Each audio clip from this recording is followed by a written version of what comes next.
والسلام على أشرف الأنبياء والمرسلين أما بعد গত সপ্তাহে আমাদের যে আলোচনা চলছিল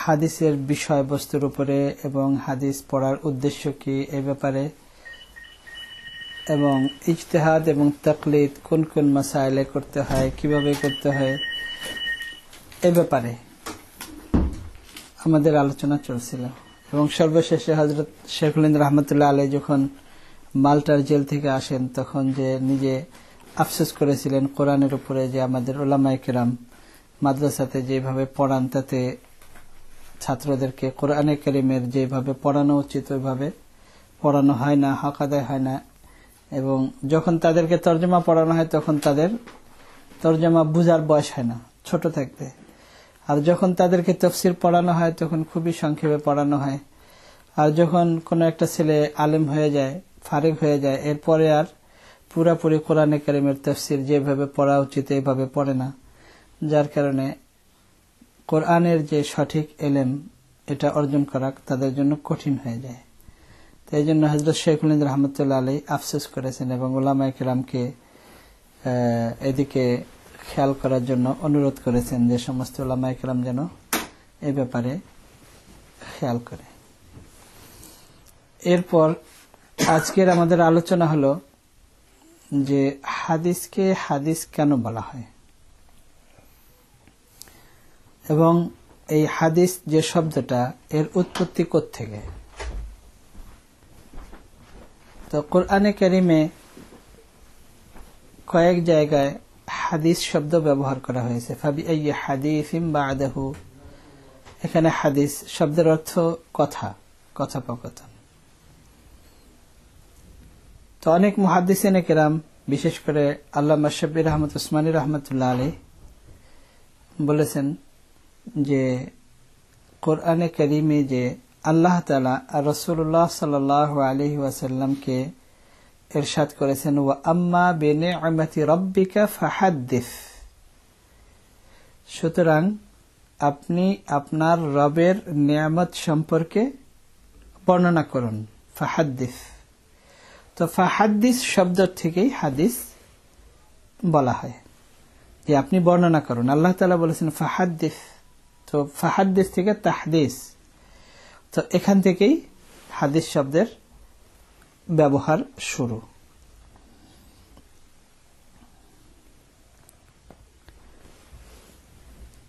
আর হাদিস এই হিসাবে হাদিস বলা হয় যে রাসূলুল্লাহ সাল্লাল্লাহু আলাইহি ওয়াসাল্লামের যে সমস্ত হাদিসের সংজ্ঞা এর আগে বলা হয়েছে, এই সবগুলো হলো অপোজিট কাদিম অর্থাৎ কোরআনে কারীম।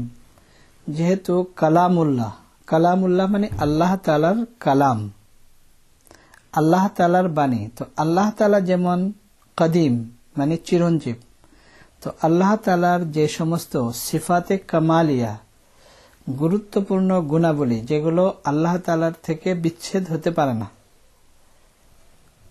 ভিন্ন হতে পারে না, যেরকম আল্লাহ তাআলার কালাম, আল্লাহ তাআলার কিদাম মানে কাদিম হওয়া, চিরঞ্জীব যেটাকে আমরা বলি আমাদের ভাষায়,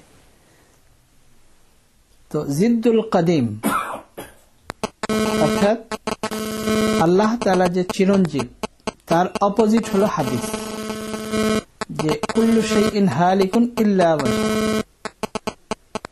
যে সব কিছু শেষ হয়ে যাবে, কুল্লু মান আলাইহা ফান ওয়া ইয়াবকা ওয়াজহু রাব্বিকা যুল জালালি ওয়াল ইকরাম, যে সব কিছু ফান মানে শেষ হয়ে যাবে কিন্তু আল্লাহ তাআলার সত্তা শুধু চিরঞ্জীব। তো যেহেতু আল্লাহ তাআলার জাত সত্তা চিরঞ্জীব, আল্লাহ তাআলা কাদিম, তো আল্লাহ তাআলার যত গুণাবলী আছে সিফাতে কামালিয়া এগুলো কাদিম, এগুলো চিরঞ্জীব। আল্লাহ তাআলার যেহেতু কোরআনে কারীম কালামুল্লাহ, আল্লাহ তাআলার কালাম, তো এই জন্য কোরআনে কারীম আল্লাহ তাআলার কালাম হওয়ার কারণে আল্লাহ তাআলার থেকে কখনো বিচ্ছেদ হবে না। যেহেতু আল্লাহ তাআলা কাদিম তো কোরআনে কারীমও কাদিম। অর্থাৎ আল্লাহ তাআলার কালাম আল্লাহ তাআলার মতোই চিরঞ্জীব। তো সেই হিসেবে হাদিস, যে হাদিস তো রাসূলুল্লাহ সাল্লাল্লাহু আলাইহি ওয়াসাল্লামের বাণী, তো হাদিসও এক সময় আসবে, শেষ হয়ে যাবে, কিন্তু কালামুল্লাহ শেষ হবে না, সেই হিসেবে কাদিম। এরপর হযরত উল্লেখ করেছেন যে হাদিস শুরু করার আগে, হাদিসের পর্ব শুরু করার আগে বিশেষ করে এই জিনিসটা জানা খুবই জরুরি এবং প্রয়োজন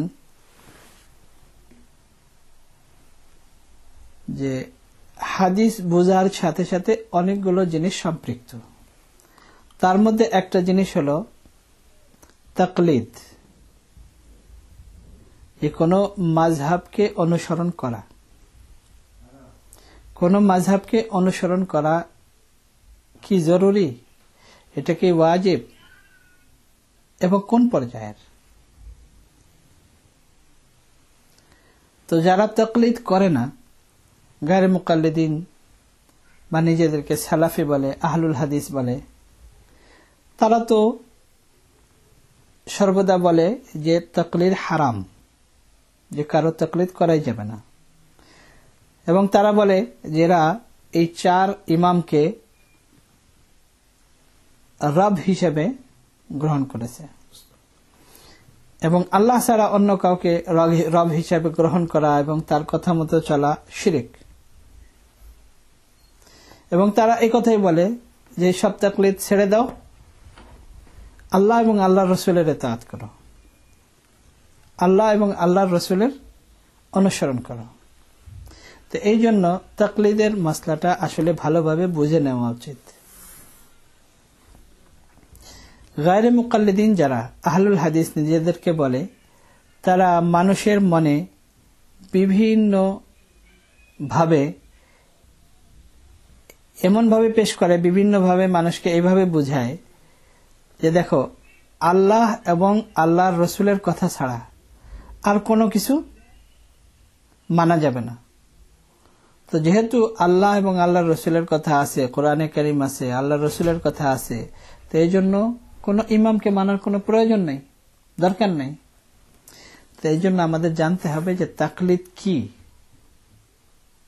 মাযহাব কেন মানতে হবে, এবং তাকলিদ জিনিসটা কি, এবং কোন কোন মাসআলার ভিতরে তাকলিদ করতে হয় এবং কোন কোন মাসআলার ভিতরে তাকলিদ করতে হয় না, এই জিনিসগুলো আমাদের পরিষ্কারভাবে বোঝা উচিত। তাকলিদ যে শব্দটা, তাকলিদ শব্দটা আরবি শব্দ, কাল্লাদা ইউকাল্লিদু কিলাদাতান, এর অর্থ হলো কাউকে মালা পরানো, যেমন ফুলের মালা পরানো হয় কাউকে সম্মান করে। তো তাকলিদ শব্দের অর্থ হলো কাউকে মালা পরানো, কাউকে সম্মান করা। আর আরেকটা শব্দ হলো এই সেম একই মাদ্দার থেকে, এটা হলো তাকাল্লাদা ইয়াতাকাল্লাদু, এটা হলো কাল্লাদা ইউকাল্লিদু তাকলিদ, মানে কাউকে হার পরানো, মালা পরানো, কাউকে সম্মান করা, কাউকে অনার দেওয়া। আর আরেকটা হলো তাকাল্লাদা ইয়াতাকাল্লাদু। তাকাল্লাদা ইয়াতাকাল্লাদু অর্থ হলো যে নিজের গলায় দড়ি দিয়ে বা নিজের গলায় কোনো পট্টি দিয়ে কারো হাতে দিয়ে দেওয়া, বা বলা যায় যে নিজে নিজে হার পরা, এটা হলো তাকাল্লুদ। আর একটা হলো তাকলিদ, দুটো শব্দই ভিন্ন। যেরকম বলা হয় কাল্লাদাল কাদি, কাল্লাদাল কাদির শব্দের অর্থ হলো যে বাদশাহ কাজীকে সম্মান করেছে, অর্থাৎ কাউকে কাজী বানাইছে, বাদশাহ তাকে দায়িত্ব দিয়েছে, তাকে মালা পরিয়েছে, তাকে বরণ করে নিয়েছে। অর্থাৎ বাদশাহ যাদেরকে নিজের মনে করে তার মধ্যে একজন কাজী, মানে সে কাজী নতুন একজনকে অ্যাপয়েন্ট করেছে, তো সেই হিসেবে বলা যায় কাল্লাদাল কাদি, অর্থাৎ বাদশাহ কাজীকে এই দায়িত্ব অর্পণ করেছে, অর্থাৎ তাকে জজ হিসেবে গ্রহণ করেছে। কিন্তু তাকাল্লাদা এই শব্দে ব্যবহার হয় না। উদাহরণ হিসেবে হযরত ভারতের 3টা দলের উদাহরণ দিয়েছে। তা আমরা যদি সেই হিসাবে আমাদের দেশের ওইরকম 3টা দলের উদাহরণ দেই, এক্সাম্পল দেই এবং বোঝার চেষ্টা করি, তাহলে এইভাবে, যেমন মনে করেন আমাদের বাংলাদেশে যে বড় বড় দলগুলো আছে, রাজনৈতিক দল, এর মধ্যে থেকে মনে করেন একটা আছে বিএনপি, একটা আছে আওয়ামী লীগ, একটা আছে জাতীয় পার্টি, জামায়াতে ইসলামী, বিভিন্ন পার্টি আছে। এখন এই পার্টির যে লিডার, এই লিডারকে তারা কিভাবে সম্মান করে, কিভাবে ফলো করে, কতটুক ফলো করে, কি হিসাবে করে। হযরত এখানে উদাহরণ দিয়েছেন যে যদি একই ফ্লাইটে এই 3 পার্টির বা 4 পার্টির লিডার একই ফ্লাইটে আসে, এখানে যারা নিউ ইয়র্কে আমরা থাকি, তো আমাদের এরাও সবাই ওই দল করে, কেউ আওয়ামী লীগ করে, কেউ বিএনপি করে, কেউ জাতীয় পার্টি করে। তো সবাই যে ওখানে উপস্থিত, যেহেতু আমাদের লিডার আসবে, এখন যদি আওয়ামী লীগের লিডার আসে, তাহলে সবাই যে তাকে মালা পরাবে, হার পরাবে, তারপরে স্লোগান দিবে, জিন্দাবাদ স্লোগান দিয়ে তাকে গাড়ি পর্যন্ত নিয়ে আসবে, তারপরে স্লোগান দিয়ে দিয়ে তার সাথে সাথে চলে আসবে। কিন্তু আরো যে পার্টির যারা আছে লিডার, তারা, যারা কর্মী আছে, তারা এখন অপেক্ষায়, তারা কিন্তু এর সাথে স্লোগান দেয় নাই এবং একে মালাও পরায় নাই, তারা চুপ করে আছে।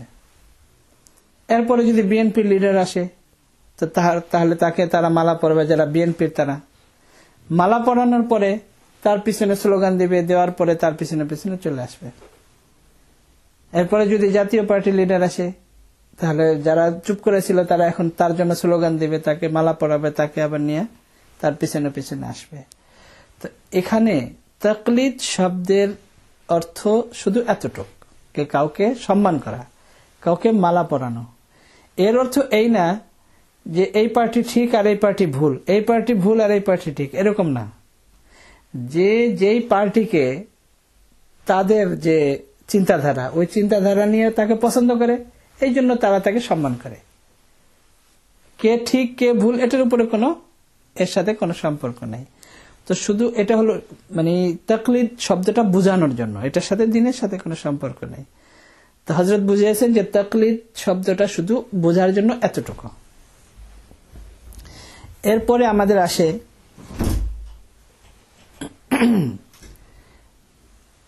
ইমামদের তাকলিদ করা। এই যে ইমামদের যে আমরা তাকলিদ করি, এর আগেও আমরা এর উপর আলোচনা করেছি যে এই যে 4 জন ইমাম, শুধু এদেরকেই তাকলিদ করা হয় এমন নয়, এদেরও উস্তাদ, তাদেরও উস্তাদ, বড় বড় ইমাম ছিলেন এবং তাদের অনেক বড় বড় শাগির্দ ছিল, তারা তাদের কথা মতো চলতো, ফলো করত। কিন্তু এটা আল্লাহ তাআলার পক্ষ থেকে কুদরতি ভাবে এমন ভাবে হয়ে গেছে যে এই 4 ইমামের যারা ছাত্র, যারা শাগির্দ, তারা তাদের ফিকহ এবং যে সমস্ত মাসাইলের, এটা আমরা আলোচনা করব যে তাকলিদ কোন কোন মাসাইলের ভিতরে করা হয়। এর আগে একদিন আমরা বলেছি যে 80% মাসাইল, তার মধ্যে কেউ কারো তাকলিদ করে না, এটা একেবারে সরাসরি কোরআন এবং হাদিসে সব মাযহাবই এক, কারোর সাথে এটা নিয়ে কোনো মতবিরোধ নেই, কোনো ইখতিলাফও নেই। 20% মাসাইল, এবং কোন ধরনের এটা আমরা আলোচনা করব, 20% মাসাইল এমন আছে যে যার মধ্যে মতবিরোধ থাকে এবং এই 20% মাসাইলের মধ্যে কেউ কাউকে তাকলিদ করে। তো যেহেতু আল্লাহর পক্ষ থেকে কুদরতি ভাবে এই 20% মাসাইলের মধ্যে এই 4 ইমামের ছাত্র যারা, তারা এদের ফিকহ এবং এই মতবিরোধের মধ্যে এদের যে ডিসিশন, এটা যার যার ছাত্ররা এইভাবে হেফাজত করে এই পর্যন্ত পৌঁছিয়েছে, যার কারণে উম্মত এদেরটা গ্রহণ করেছে। অন্যান্য বড় বড় যারা আছেন তারাও ছিলেন, কিন্তু তাদের এরকম ছাত্র ছিল না, বা ছিল বা পরবর্তীতে নাই, যে শুরু থেকে শেষ পর্যন্ত কারো ফিকহ এইভাবে সংরক্ষিত এবং মাহফুজ নাই, যার কারণে তাদের মাযহাব ওইভাবে চলে নাই। কুদরতি ভাবে এরকম হয়ে আছে যে 4 জনেরটাই শেষ পর্যন্ত আছে এবং মানুষ 4 জনেরটাই গ্রহণ করেছে। আরো একটা কথা, যেটা যে তাকলিদ শব্দের অর্থ হযরত বলেন যে তাকলিদ এবং ইত্তেবা, এই দুটা এক হিসাবে একই অর্থ, এর মধ্যে তেমন কোনো পার্থক্য নেই। কিন্তু সময়ের পরিবর্তনে, যুগের পরিবর্তনে এখন এর মধ্যে পার্থক্য হয়ে গেছে। তাকলিদ ভিন্ন অর্থে ব্যবহার হয় এবং ইত্তেবা ভিন্ন অর্থে ব্যবহার হয়, কিন্তু বাস্তব অর্থে তাকলিদ এবং ইত্তেবা এর মধ্যে তেমন কোনো পার্থক্য নেই। যেমন সুলুক, ইহসান, কোরআনে কারিমে বলা হয়েছে, হাদিসেও বলা হয়েছে ইহসান শব্দ, কিন্তু পরবর্তীতে এই শব্দ পরিবর্তন হয়ে হয়ে হয়ে একসময় এরকম আসছে যে তখন এটার নাম হয়ে গেছে তাসাউফ। কিন্তু ইহসান, সুলুক, তাসাউফ এটা একই জিনিস, এর মধ্যে কোনো পার্থক্য নাই, কিন্তু যুগের পরিবর্তনে পরিভাষা পরিবর্তন হয়ে গেছে। এখন বেশিরভাগ মানুষ তাসাউফি ব্যবহার করে, কিন্তু শব্দ একই, ইহসান, সুলুক, তাসাউফ একই অর্থে। কারণ হিসেবে হযরত লিখেছেন যে আগের জামানায় বিশেষ করে যারা ইহসান ও সুলুকের কাজ করতেন তো অনেক বেশি ইবাদত বন্দেগী করতেন এবং তারা লোকালয় থেকে বিশেষ করে দূরে থাকার চেষ্টা করতেন, অনেক সাদাসিধা ভাবে থাকতেন, যার কারণে তারা বেশি উলের কাপড় ব্যবহার করতেন। তো সুফ মানি হলো উল, তো উলের কাপড় ব্যবহার করতেন। আস্তে আস্তে পরিভাষায় শুরু হয়ে গেছে তাসাউফ। এর মধ্যে তেমন কোনো ব্যবধান নাই। হ্যাঁ, এটা ভিন্ন জিনিস যে যুগের পরিবর্তনে ওই ইহসান ও সুলুকের নামে মানুষ অনেক খারাপ জিনিসও শুরু করেছে, যেটা শরিয়ত বিরোধী, শরিয়তে যার কোনো অবকাশ নাই। যেমন বিভিন্ন ধরনের গ্রুপ, এখন তো বলে সুফি ইজাম, একটা ইজাম হয়ে গেছে, অথচ ইহসান ও সুলুক আর এই তাসাউফের মধ্যে কোনো অর্থের দিক দিয়ে এবং আমলের দিক দিয়ে কোনো ব্যবধান নাই। ঠিক এরকম ভাবে তাকলিদ এবং ইত্তেবা এই দুটাও প্রায় একই অর্থে, এর মধ্যে তেমন কোনো ব্যবধান নাই, কিন্তু এখন পরিভাষার ব্যবধানের কারণে এখন এটার অর্থ ভিন্ন হয়ে গেছে। তাকলিদ মানুষ ভিন্ন মনে করে, ইত্তেবা ভিন্ন মনে করে। এখন যদি প্রশ্ন আসে যে ইত্তেবা তো আমরা হুজুর সাল্লাল্লাহু আলাইহি ওয়াসাল্লামের করব, তাহলে আমরা ইমামদের কেন করব?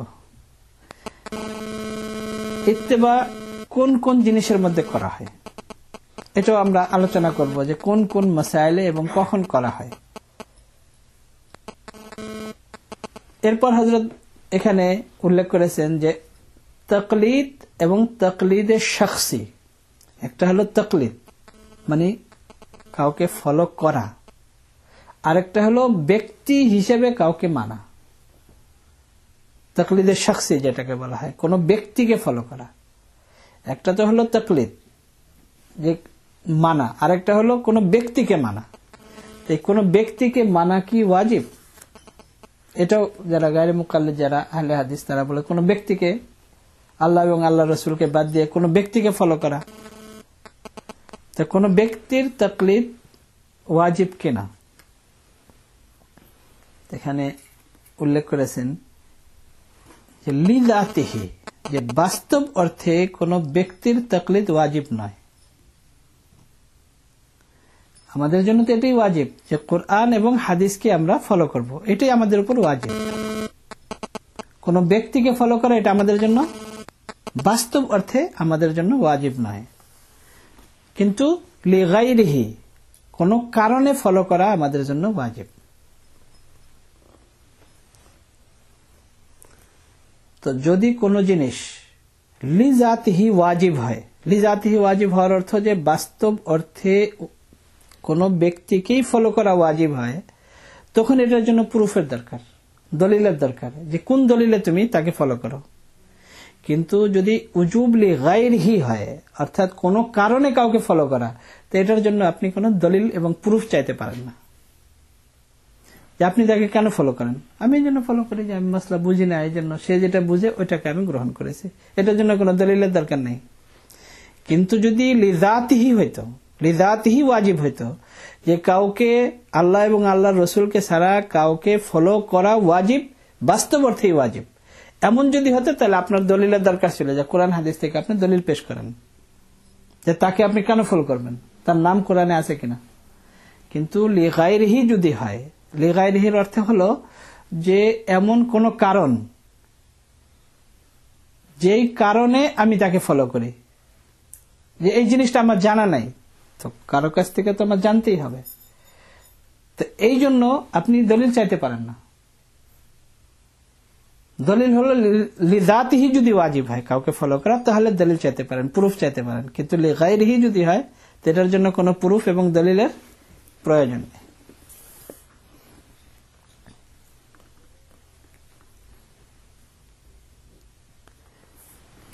এর অনেক উদাহরণ আছে, যেমন মহিলারা মসজিদে যে নামাজ পড়তে পারে কিনা। তো মহিলারা মসজিদে যে নামাজ পড়তে পারে কিনা, হুজুর সাল্লাল্লাহু আলাইহি ওয়াসাল্লামের যুগে মহিলারা মসজিদে যেত, নামাজ পড়তো, মাসাইল জিজ্ঞেস করত। হুজুর সাল্লাল্লাহু আলাইহি ওয়াসাল্লাম তাদেরকে বাধা দিতেন না। বরং এক হাদিসে আছে, যে হাদিস পেশ করা হয় যে যখন মহিলা সাহাবীরা হুজুর সাল্লাল্লাহু আলাইহি ওয়াসাল্লামের কাছে মাসাইল জিজ্ঞেস করার জন্য আসতে চাইত, তাদের স্বামীরা তাদেরকে বাধা দিত। আর তখন তো শিখার আর কোনো পদ্ধতিও ছিল না, কোনো ব্যবস্থাও ছিল না। তো হুজুর সাল্লাল্লাহু আলাইহি ওয়াসাল্লাম জানতে পেরেছেন যে এরা, যে আরবের অবস্থা যে ছিল তখন, যে মহিলাদেরকে খুব তুচ্ছ মনে করা হইতো। তো হুজুর সাল্লাল্লাহু আলাইহি ওয়াসাল্লাম এটা জানতে পেরেছেন যে মহিলাদেরকে, তাদের আরবদের কালচার হিসেবে মহিলাদেরকে আসতে নিষেধ করা হয়। তো হুজুর সাল্লাল্লাহু আলাইহি ওয়াসাল্লাম তখন নিষেধ করেছেন, বলেছেন লা তামনাউ ইমা আল্লাহি মাসাজিদাকুম, তোমরা তোমাদের মহিলাদেরকে মসজিদে আসতে বাধা দিও না। তো এখানে বাধা দিও না মানে আসার অনুমতি।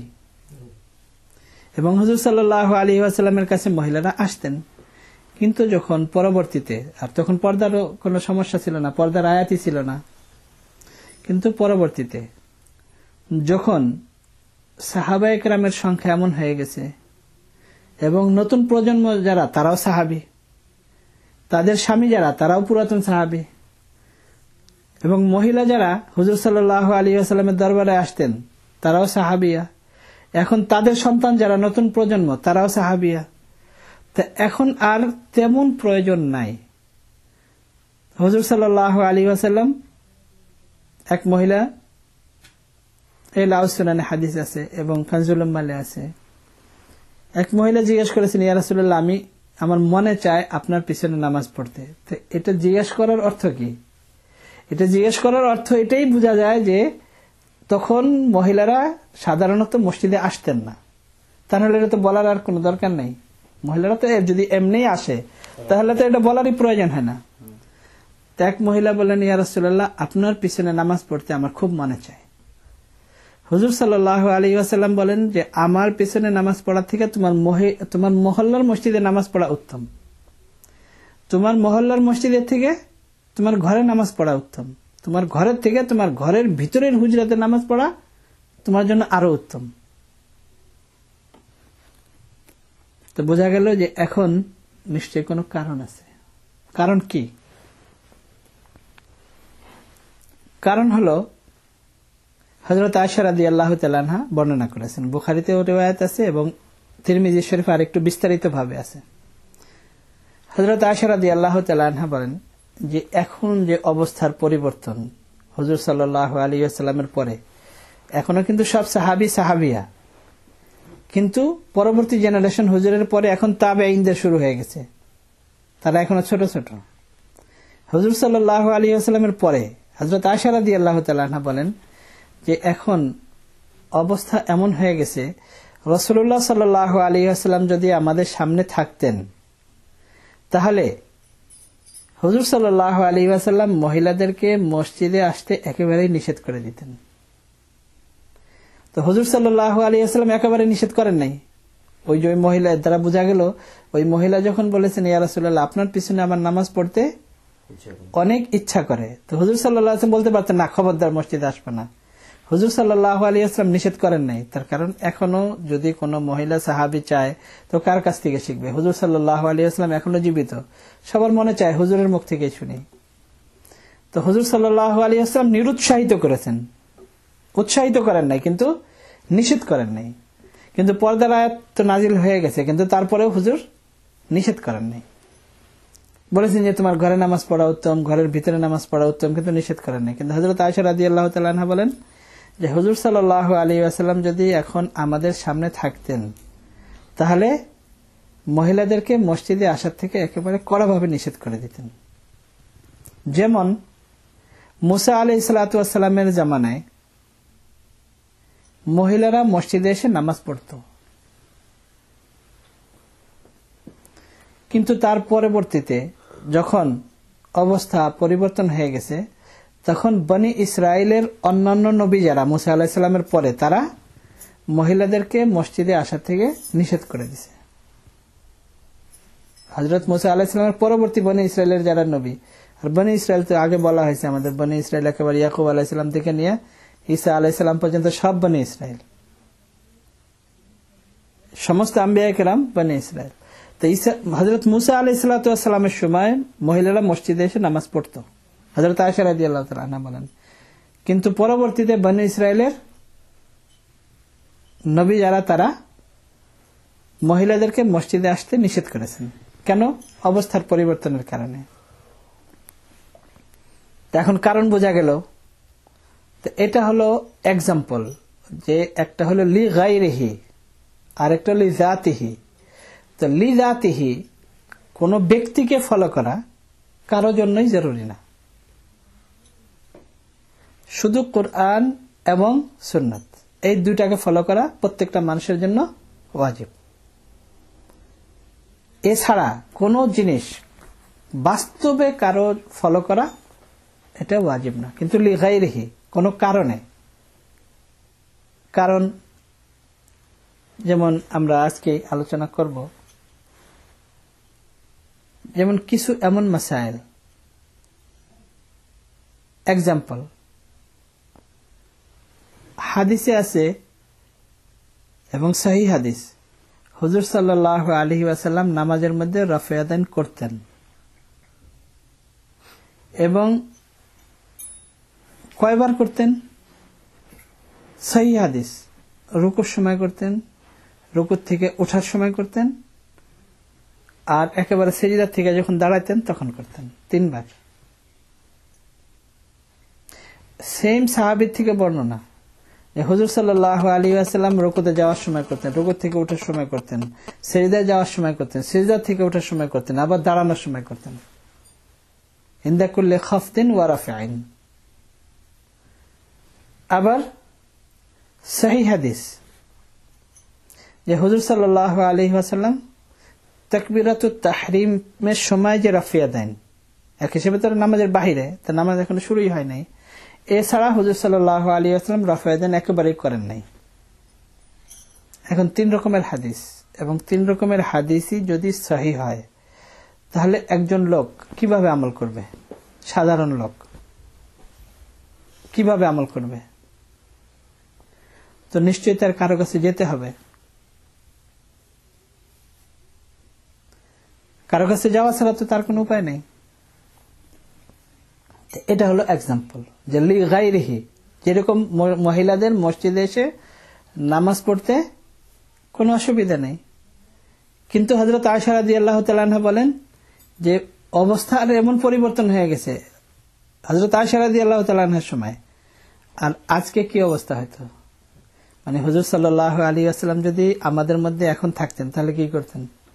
হযরত আয়েশা রাদিয়াল্লাহু তাআলা আনহা বলেন যে হুজুর এখন থাকলে মহিলাদেরকে কড়াভাবে নিষেধ করে দিতেন, যেমন বনি ইসরায়েলের আম্বিয়া কেরাম মুসা আলাইহিস সালামের পরে মহিলাদেরকে নিষেধ করে দিয়েছেন মসজিদে আসার জন্য।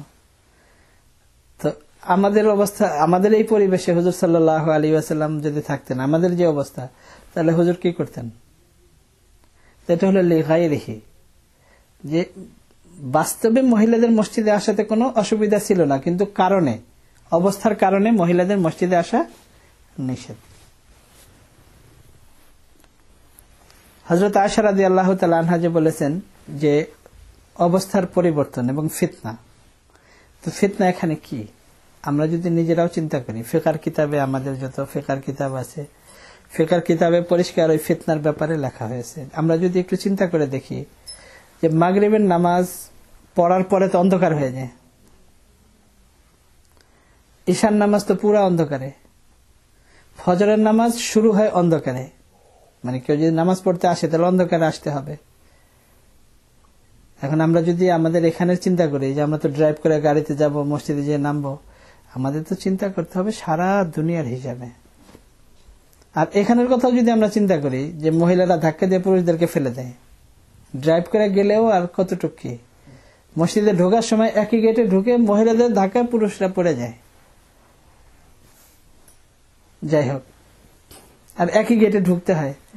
এছাড়া যদি আমরা এখানের অবস্থা না চিন্তা করি, যদি আমরা সারা দুনিয়ার হিসাবে চিন্তা করি, মুসলমানরা তো সব জায়গায় বাস করে, যদি কারো বাড়ি একটু দূরে হয় আর ওই মহিলার স্বামী হয়তো নাই, বিধবা, অথবা স্বামী আছে কোথাও অন্য জায়গায় আছে, কোথাও চাকরি করে, কোথাও দূরে থাকে, তো ওই মহিলা মসজিদে কিভাবে আসবে? মাগরিবের নামাজ পড়ে যখন যাবে। আর এখন তো আমাদের এটা বোঝার জন্য আরো অনেক সহজ হয়ে গেছে যে বাংলাদেশে আমরা যা শুনি পত্রিকায়, এমন দিন নাই, ওই কি নামও একটা রাখছে, নামও তো আমরা আগে শুনতাম না কোনোদিন, কি বলে ওই যে মহিলাদের উত্তক্ত করে, পেরেশান করে, ইফটিজিং, এই নামও তো শুনিনি আমরা জীবনে কোনোদিন। এই নতুন সরকারের আমলে নতুন নাম শুনলাম, অন্য কোন সরকারের আমলে আমরা এই নামও শুনি নাই, নতুন সরকারের আমলে নতুন নাম, সব ডিজিটাল নাম এগুলি। যাই হোক, তো এখন এরকম যদি দেশের পরিবেশ হয়, আর যদি ওই এলাকায়, এখন আমাদের দেশে কথাই চিন্তা করেন, 10 ঘন্টা 12 ঘন্টা তো কারেন্টও থাকে না। এখন এক মহিলা আসলো মাগরিবের নামাজ পড়তে, তখন কারেন্ট আছে, মাগরিবের নামাজ পড়ে যখন বাসায় যাবে তখন একা মহিলা যাবে, আর ওই মহিলা যদি যুবতী হয়, এখন ওই মহিলা তো তার বাসায় যেতে হবে, যাবে তো সে নামাজ পড়ে, কিন্তু রাস্তায় তো অন্য ওই যে যারা আছে, নতুন নাম কি কি শুনি, এখন এরা তো রাস্তায় থাকবে, এরপরে আবার ঈশার নামাজ পড়তে আসবে, তারপরে আবার যাবে, ফজরের নামাজ পড়তে আসবে অন্ধকারে। তো এটা আসলে বাস্তবিক ফিতনা কিনা? তো মহিলাদের যদি মসজিদে এসে নামাজ পড়া সব বেশি হইতো, বা মহিলাদের যদি মসজিদে আসা জরুরি হইতো, তাহলে সমস্ত ফুকাহায়ে কেরাম এবং সমস্ত কিতাবে এই ধরনের মাসাইল লিখতেন না।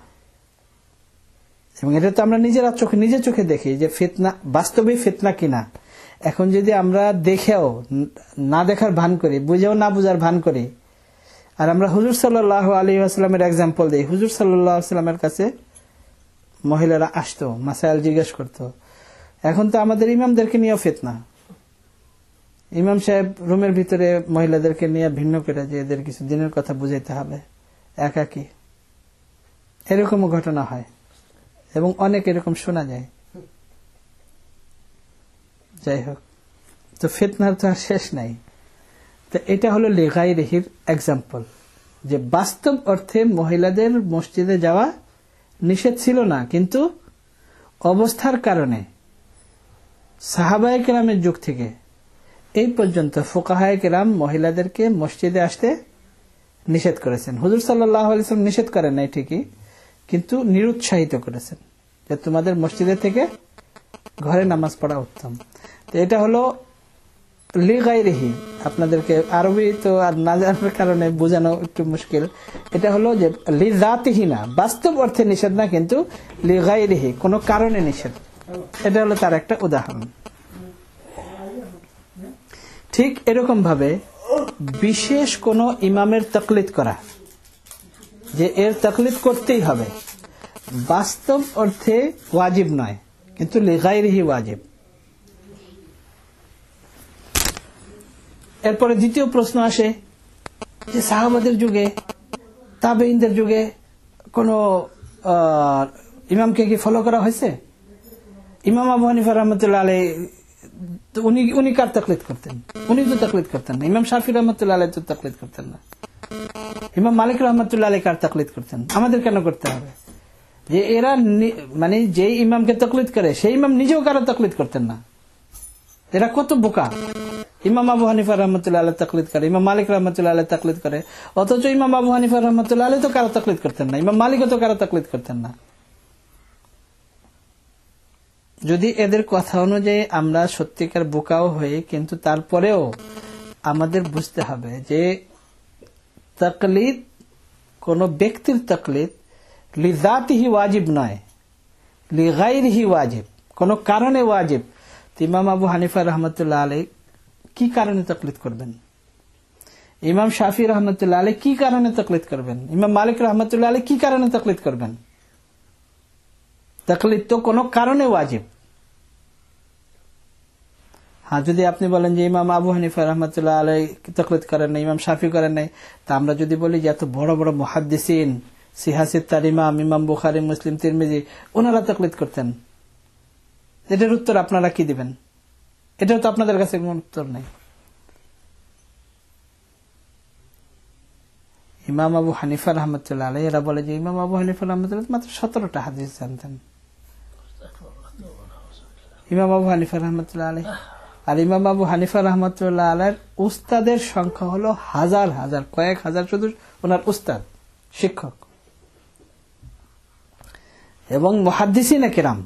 এটা তো একটা ভিন্ন বিষয়।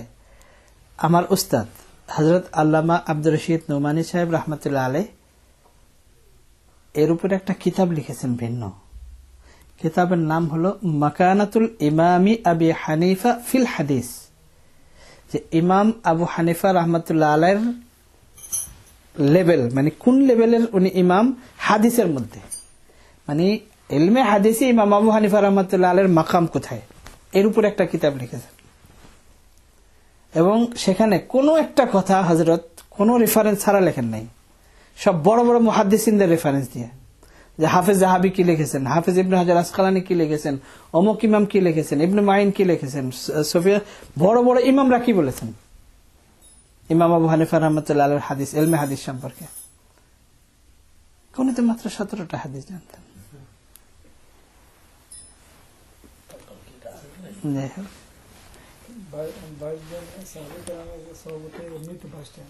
যাই হোক, তো ওনারা তাকলিদ করতেন না, এখন ওনারা তাকলিদ আমাদের কেন করতে হবে? এটার সবচেয়ে বড় কারণ হলো যে তাকলিদ লিগাইরিহি লিযাতিহি কারোর জন্য ওয়াজিব নয়। এবং এখানে আমাদের যে জিনিসটা খুব ভালোভাবে বোঝা উচিত, সে জিনিসটা হলো সাহাবাদের যুগে কারো কোনো তাকলিদ করার প্রয়োজন ছিল না, তাবেঈনদের যুগে কারো কোনো তাকলিদ করার প্রয়োজন ছিল না। রাসূলুল্লাহ সাল্লাল্লাহু আলাইহি ওয়াসাল্লাম ইরশাদ করেছেন, খায়রুল কুরুনি কারনি, যে আমার যুগ হলো সর্বোত্তম যুগ।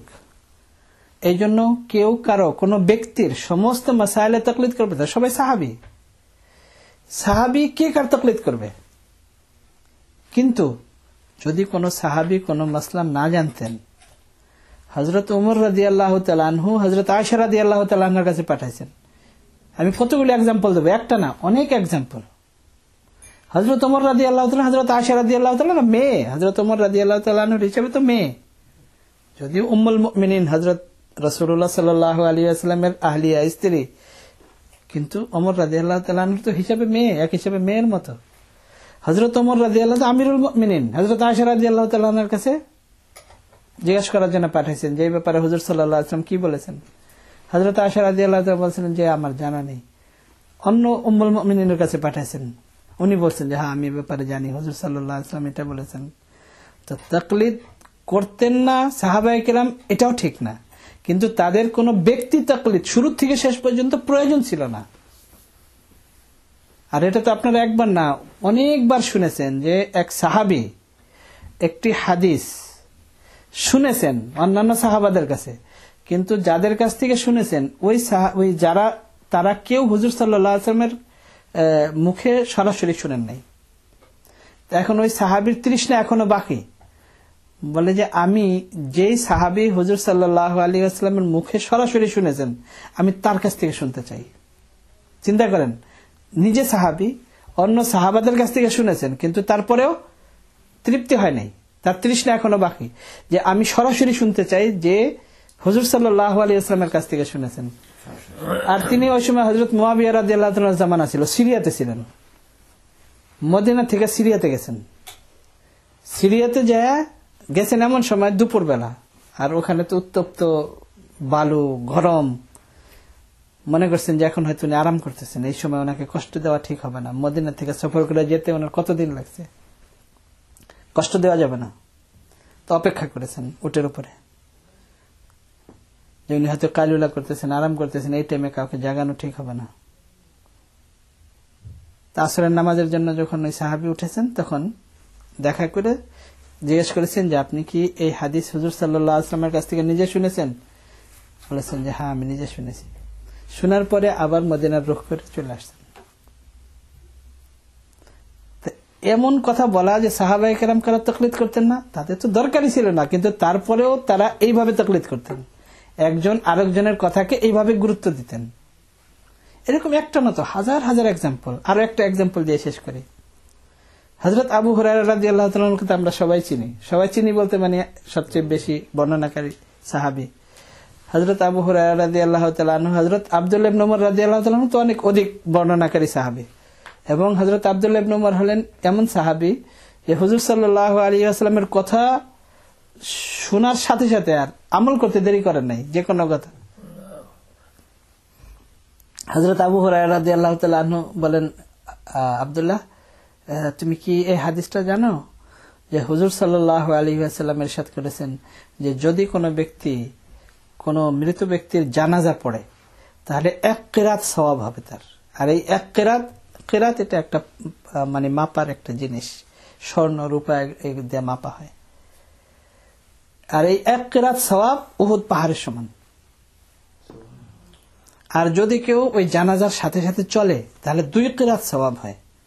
আর এই 2 কিরাত 2টা উহুদ পাহাড়ের সমান। এই হাদিস তুমি কি জানো? বলে না, এই হাদিসটা আমি কোনোদিন শুনিনি। সাথে সাথে হযরত আয়েশা রাদিয়াল্লাহু তাআলা আনহার কাছে গেছেন, বলছেন আপনি কি এই হাদিস হুজুর সাল্লাল্লাহু আলাইহি ওয়াসাল্লামের কাছ থেকে শুনেছেন? মানে হযরত আবু হুরায়রা রাদিয়াল্লাহু তাআলা আনহুর কাছ থেকে শুনেছেন, কিন্তু শোনার পরেও বলে যে এত ছোট আমল, এত সহজ জিনিস আর এত সওয়াব, তা আমি আরো 2-1 এমন না যে বিশ্বাস হয় নাই। মানে হযরত আয়েশা রাদিয়াল্লাহু তাআলা আনহা জানেন কিনা, হযরত আয়েশা রাদিয়াল্লাহু হুজুর তো বলেছেন যে অর্ধেক ইলম হলো উম্মতের, অর্ধেক ইলম হযরত আয়েশার কাছে। তো হযরত আয়েশা রাদিয়াল্লাহু তাআলা বলেছেন, হ্যাঁ হযরত আবু হুরায়রা ঠিক বলেছেন, আমিও এই হাদিস হুজুরের কাছ থেকে শুনেছি। হযরত আব্দুল্লাহ ইবনে আমর রাদিয়াল্লাহু তাআলা মাথায় হাত দিয়ে বলে, ইয়া আল্লাহ, আমি এতদিন কি ভুল করেছি, আমি কেন এই সওয়াব থেকে মাহরুম হয়েছি? জানাজা পড়ছি, কিন্তু জানাজা পড়ে চলে গেছি, জানাজার সাথে কবরস্থান পর্যন্ত কেন যায়নি? বা কোন সময় খেয়াল করছি যে যা এত দূরে কেন যাব জানাজা পড়তে, আমি কেন এতদিন এই ভুল করছি, আমি এতদিন এই হাদিস কেন জানলাম না? তো এই কথা বলা যে সাহাবায়ে কেরাম কার তাকলিদ করতেন, তাদের তো তাকলিদের দরকার ছিল না। হাজার হাজার এক্সাম্পল। হযরত ওমর রাদিয়াল্লাহু তাআলা আনহু বলেন, এমন এক সময় আসছে হযরত ওমর রাদিয়াল্লাহু তাআলা আনহু একটা ডিসিশন নিয়ে ফেলতেছেন। হযরত আলী রাদিয়াল্লাহু তাআলা বলেন, আমিরুল মুমিনিন, এটা এরকম না, হুজুর সাল্লাল্লাহু আলাইহি ওয়াসাল্লাম তো এইভাবে করেছেন। হযরত ওমর রাদিয়াল্লাহু তাআলা বলেন, লাউলা আলিউন লাহালাকা ওমর, আজকে যদি আলী না থাকতো তাহলে তো ওমর তো ধ্বংস হয়ে যেত। আমরা তাদের তাকলিদ তালাশ করি, যাদের থেকে ইসলাম এ পর্যন্ত পৌঁছে তারা তাকলিদ করছে কিনা এটা তালাশ করি আমরা। তাদের তো তাকলিদের দরকারই নাই, আর তাদের যতটুকু দরকার তার থেকে বেশি তারা তালাশ করতেন, একজনের কাছ থেকে আরেকজনের জিজ্ঞেস করতেন। আর এর তো হাজার হাজার এক্সাম্পল। এগুলো যদি একত্রিত করা হয় তো বছরকে বছর বললেও তো শেষ হবে না যে সাহাবায়ে কেরাম কে কার কাছ থেকে। হযরত ইবনে আব্বাস রাদিয়াল্লাহু তাআলা আনহুমা বলেন যে হযরত ওমর রাদিয়াল্লাহু তাআলা আনহুর এত বেশি মানে ভয় ছিল আমার অন্তরে যে আমি 3 বছর পর্যন্ত চিন্তা করতেছিলাম একটা মসলা জিজ্ঞাসা করবো, কিন্তু সাহস পাই না। পরে হজের সময় আমি দেখলাম যে মিনায় এক জায়গায়, তখন আমার একটু সাহস হইল। হযরত ওমর রাদিয়াল্লাহু তাআলা দেখলাম একটু খুব হাসি খুশি দেখে আমার মনে একটু সাহস হইল, তা আমি এই মসলাটা জিজ্ঞাসা করলাম। তো সাহাবায়ে কেরাম একে অপরকে জিজ্ঞেস করতেন। আচ্ছা, এরপরে তাবেঈনদের সময়ও ঠিক এরকমই একে অপরকে জিজ্ঞেস করতেন যখন যার প্রয়োজন হতো। আর এর এক্সাম্পল তো একটা না, হাজার হাজার এক্সাম্পল। ইমাম আবু হানিফা রাহমাতুল্লাহ আলাইহি তাবেঈ, ওনার উস্তাদ তাবেঈ, ওনার উস্তাদের কাছে একজন মসলা জিজ্ঞেস করেছে। তো উনি ইমাম আবু হানিফা রাহমাতুল্লাহ আলাইহি বলেন, আবু হানিফা, আমার কাছে এক মহিলা মসলা জিজ্ঞাসা করছে, এই মসলাটা কি, এটা কোথায় আছে হাদিসে?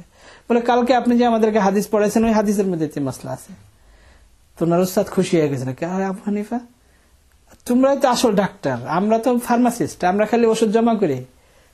আমাদের কাজ হলো গেলে হাদিস একত্রিত করা, কিন্তু হাদিস বোঝা তো তোমাদের কাজ, তোমরা আসলে ডাক্তার। প্রেসক্রিপশন লেখা তোমাদের কাজ। যে আমি তোমাকে হাদিস পড়াইছি আর তুমি আমাকে মশলা বলতেছো যে কালকে যে হাদিস পড়াইছেন এটার মধ্যে যে মশলা আছে। এরকম তারা জিজ্ঞেস করতেন না, তা না, তাবেঈন যারা তারাও একে অপরকে জিজ্ঞেস করতেন। আরো একটা জিনিস, যেটা প্রথম যুগে উম্মতের মধ্যে বিশেষ করে সাহাবা, তাবেঈন, তাবেঈন তাদের মধ্যে যে জিনিসটা ছিল না, ওটা হলো তাদের আমল করতে অলসতা ছিল না, এবং গা বাঁচানোর মন মানসিকতা ছিল না, যে কিভাবে সহজ করা যায়, কিভাবে আমল না করলে বাঁচা যায়, এই মন মানসিকতা ছিল না তাদের। আর এর এক্সাম্পল তো এর আগেও আপনারা শুনেছেন যে হুজুর সাল্লাল্লাহু আলাইহি ওয়াসাল্লামের কাছ থেকে জোর করে ইয়া রাসূলুল্লাহ আমাকে এটা অনুমতি দেন। আর এটার এক্সাম্পল কি একটা নাকি? হযরত আবু বকর রাদিয়াল্লাহু আনহু বলেন ইয়া রাসূলুল্লাহ আমাকে অনুমতি দেন, আমি বাইতুল্লাহতে যে দাওয়াত দেই।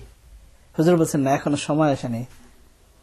হযরত আবু যর গফার রাদিয়াল্লাহু তাআলা আনহু বলেন ইয়া রাসূলুল্লাহ যেই কলেমা আপনি আমাকে শিখাইলেন, হুজুর বলেন যে তুমি এখন তোমার এলাকায় চলে যাও, এখন এই ব্যাপারে কোনো কথা বলবা না, চুপচাপ থাকো। ইয়া রাসূলুল্লাহ আপনি আমাকে যা শিখাইলেন এখন যে আল্লাহ এক এবং আপনি আল্লাহর রাসূল, এই কথা কি হক? এই কথা কি সত্য? অবশ্যই সত্য। সত্য যদি হয় তাহলে কেন আপনি আমাকে বাধা দেন? আমি অবশ্যই যাব, অবশ্যই দাওয়াত দেব। তো তাদের কিন্তু জানে যে এখন এই সময় যদি আমি বলি তাহলে আমার কি অবস্থা হবে, এবং হুজুরও বুঝতেন যে এই অবস্থায় বললে কি অবস্থা হবে, কিন্তু তারপরেও তারা কি ভয় করেছেন? আর এরকম এক্সাম্পল কি সাহাবাদের একটা দুটা? হাজার হাজার ঘটনা যে সাহাবায়ে কেরামকে জালেম বাদশা, বরং এরকম ঘটনা যে একবার জালেম বাদশা সাহাবায়ে কেরামকে অ্যারেস্ট করছে, বলছে আমাকে সিজদা করো। বলছে সিজদা তো করবে না, প্রশ্নই আসে না, আমরা আল্লাহকে সিজদা করি।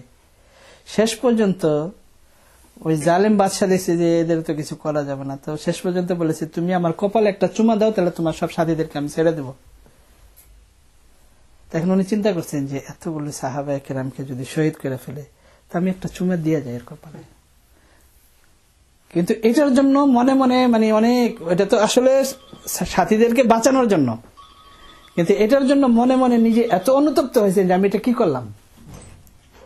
কিন্তু মদিনায় যাওয়ার পরে, এটা বলার পরে হুজুর সাল্লাল্লাহু আলাইহি ওয়াসাল্লাম আরো খুশি হয়েছেন যে হ্যাঁ এটা তুমি খুব ভালো কাজ করেছো, এতগুলো জান তুমি বাঁচাইছো, এই কাজ করেছো। তো তাদের তো জান বাঁচানোর ওই আগ্রহ ছিল না, এবং আমল না করার বাহানা তারা তালাশ করত না, যার কারণে তাদের কোনো ব্যক্তির তাকলিদ জরুরি ছিল না এবং করা। আরেকটা জিনিস যেটা, যে যদি কেউ নিজে মাসাইল জানে এবং নিজে ইজতিহাদ করে, কোনো যদি কেউ মুজতাহিদ হয়, নিজে মাসাইল বের করে, তাহলে তার জন্য তাকলিদ করা জায়েজ নাই, না জায়েজ। যদি কেউ মুজতাহিদ হয় তার জন্য কারো তাকলিদ করা জায়েজ নাই। ইমাম আবু হানিফা রাহমাতুল্লাহ কেন তাকলিদ করবেন? ইমাম শাফি রাহমাতুল্লাহ কেন তাকলিদ করবেন? ওনাদের জন্য তো তাকলিদ করা জায়েজ নাই। কেউ যদি নিজে মুজতাহিদ হয় তাহলে তার জন্য তাকলিদ করা, অন্যের তাকলিদ করা জায়েজ নাই। এটা তো একেবারে সমস্ত উলামায়ে কেরামের ফতোয়া এটা, যে যদি কেউ মুজতাহিদ হয় তার জন্য তাকলিদ করা জায়েজ নাই, না জায়েজ। আর সবচেয়ে বড় কথা হলো যে তাদের ভিতরে যেহেতু এই মন মানসিকতা ছিল না, তাদের এই কোনো বিশেষ এক ব্যক্তির তাকলিদ করাও দরকার ছিল না। কিন্তু আস্তে আস্তে যখন মানুষের মন মানসিকতা এমন হয়ে গেছে যে যদি তাদেরকে কোনো বিশেষ এক ইমামের তাকলিদের জন্য বাধ্য না করা হয়, তাহলে তারা কি করবে? এর এক্সাম্পল আমাদের হাজার হাজার আছে, দু একটা এক্সাম্পল দিলে বোঝা যাবে। যেমন ইমাম আবু হানিফা রাহমাতুল্লাহ আলাইহির মাযহাবে, হানাফি মাযহাবে, কোন মহিলাকে টাচ করলে ওযু ভাঙে না।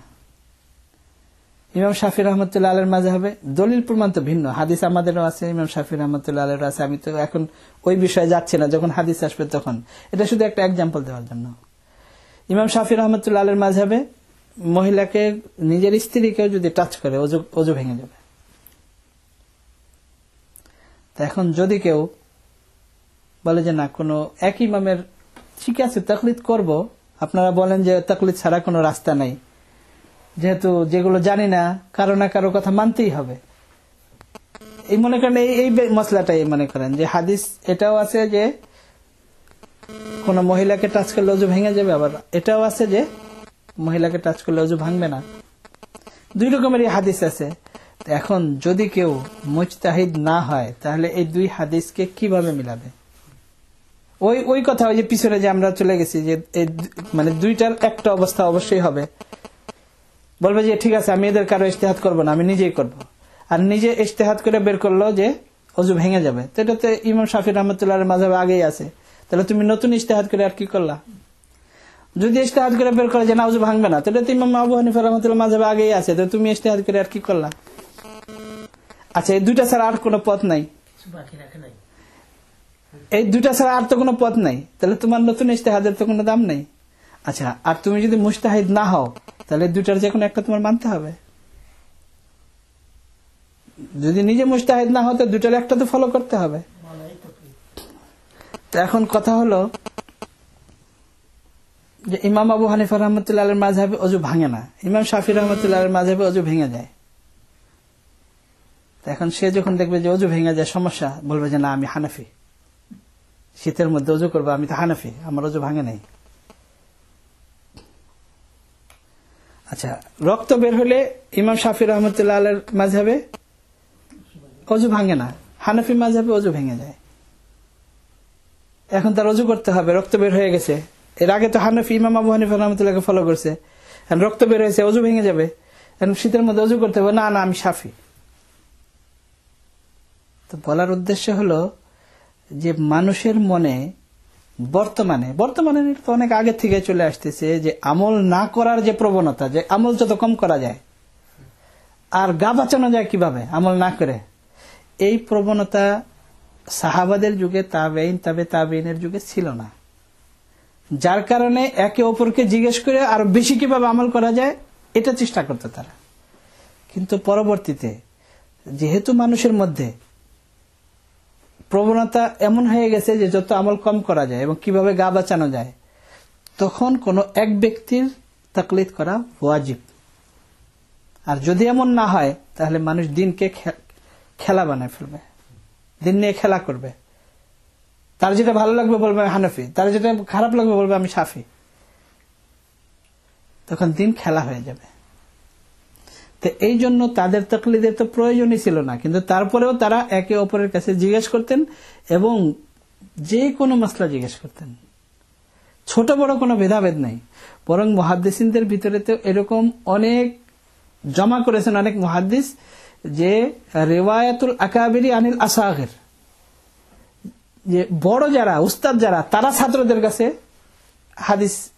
হাদিস বর্ণনা করছেন। মানে উস্তাদরা ছাত্রদের কাছ থেকে হাদিস বর্ণনা করছেন। সোজা কথা যে উস্তাদরা ছাত্রদের কাছে পড়েছেন এবং এরকম সমস্ত হাদিস মুহাদ্দিসিন কেরাম জমা করেছেন যে রিওয়ায়াতুল আকাবিরি আনিল আসাগির, যে বড় যারা উস্তাদ যারা তারা ছাত্রদের কাছ থেকে হাদিস। আর ইমাম বুখারী রাহমাতুল্লাহ আলাইহির কথা তো আমরা সবাই জানি। ইমাম বুখারী রাহমাতুল্লাহ আলাইহিকে কে না চিনে, কোন মুসলমান এরকম নাই। ইমাম বুখারী রাহমাতুল্লাহ আলাইহি ইমাম তিরমিজি রাহমাতুল্লাহ আলাইহির কাছ থেকে হাদিস বর্ণনা করছেন। আর ইমাম তিরমিজি রাহমাতুল্লাহ আলাইহি হলো ইমাম বুখারী রাহমাতুল্লাহ আলাইহির এমন ছাত্র, মানে এমন প্রিয় ছাত্র যে ইমাম বুখারী রাহমাতুল্লাহ আলাইহির ইন্তেকালের পরে মুহাদ্দিসিন কেরাম লিখেছেন যে ইমাম তিরমিজি রাহমাতুল্লাহ আলাইহি উস্তাদের জন্য কাঁদতে কাঁদতে অন্ধ হয়ে গেছেন। এরকম ছাত্র। তো এইরকম ছাত্রের কাছ থেকে উস্তাদ হাদিস বর্ণনা করেন। তো তাদের ব্যাপারে এটা চিন্তা করা তাশাহি, যে আমল না করে গা বাঁচানো যায় কিনা, এটা কল্পনা করা যায়। কিন্তু তারপরেও তারা কোনো ব্যক্তির তাকলিদ করেছেন, এত বড় বড় মুহাদ্দিস হয়েও ব্যক্তির তাকলিদ করেছেন।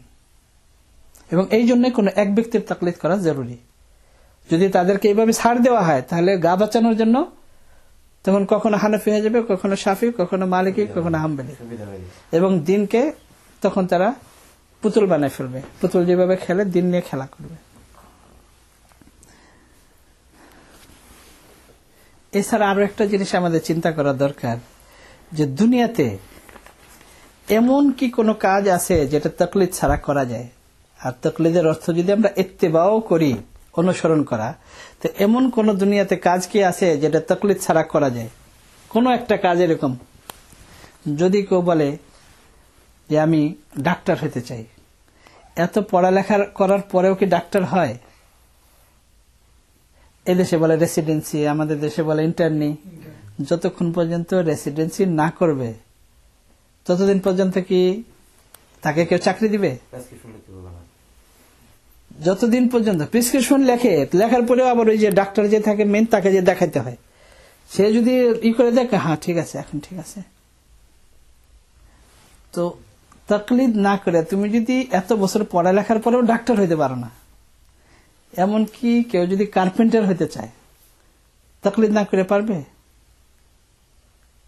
মানে কোনো কিছু না, কেউ যদি সুইমিং শিখতে চায়, সাঁতার কাটা শিখতে চায়,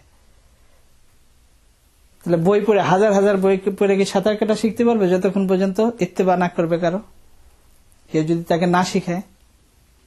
দুনিয়ার কোনো এমন কাজ আছে যে কোনো উস্তাদ ছাড়া শিখতে পারে, কারো মাধ্যম ছাড়া? তো দুনিয়ার কোনো কাজ যদি এমন না থাকে যে তার মধ্যে ইত্তেবা করতেই হবে, তাহলে দিনই কি এমন একটা জিনিস হয়ে গেল যে যেটার মধ্যে কোনো কিছু করতে হবে না? আমি কোরআন হাদিস বুঝি আর না বুঝি, উল্টা বুঝি আর সোজা বুঝি, কোনো কারো কাছ থেকে কোনো কিছু জিজ্ঞেস করা যাবে না। যা আমি বুঝি তাই আমল করব, আর না বুঝি তারপরে আমল করব। তাকলিদ ছাড়া তো কোনো রাস্তা নেই। আগামী সপ্তাহে আমরা এর উপর আলোচনা করব যে আসলে ওরা যদিও বলে যে আমরা তাকলিদ করি না, তাকলিদ করি না এর অর্থ হলো যে আমরা 4 ইমামকে তাকলিদ করি না, 4 ইমামের তাকলিদ করি না, কিন্তু ওরা আমাদের থেকে বেশি তাকলিদ করে। এবং ওদের মধ্যে যারা মূর্খ তারা কার তাকলিদ করবে? মসজিদের মুয়াজ্জিনের তাকলিদ করে। তো কি করবে? কিছু যদি না জানে তো কার তাকলিদ করে? ইমাম সাহেবও তো পায় না, ইমাম সাহেব ব্যস্ত থাকে, তো মসজিদের মুয়াজ্জিনের তাকলিদ করে। আর যারা কিছু জানে টানে তারা ওই দিন আপনারা তো মোহাম্মদী মসজিদে শেখ হাসানের বয়ান শুনেছেন, যারা হলো আলবানির তাকলিদ করে, ওরা আরো বেশি তাকলিদ করে আমাদের থেকে। এর উপরে ইনশাআল্লাহ আগামী সপ্তাহে আমরা কথা বলবো। আল্লাহ তাআলা আমাদেরকে সঠিকভাবে সঠিক কথা সঠিকভাবে বোঝার এবং সেই অনুযায়ী আমল করার তৌফিক দান করেন। ওয়া আখিরু দাওয়ানা আলহামদুলিল্লাহি রাব্বিল আলামিন। তো তাদের আসল নাম হলো রেজিস্টার্ড করা নাম, ওইটাকেও তারা পরিবর্তন করে এখন নিজেদেরকে সালাফি নাম রাখে। মানে এখন বলে যে আমরা সালাফি, মানে ওটাও চেঞ্জ করে এখন নিজেদেরকে সালাফি বলে। এটাও একটা ধোঁকা।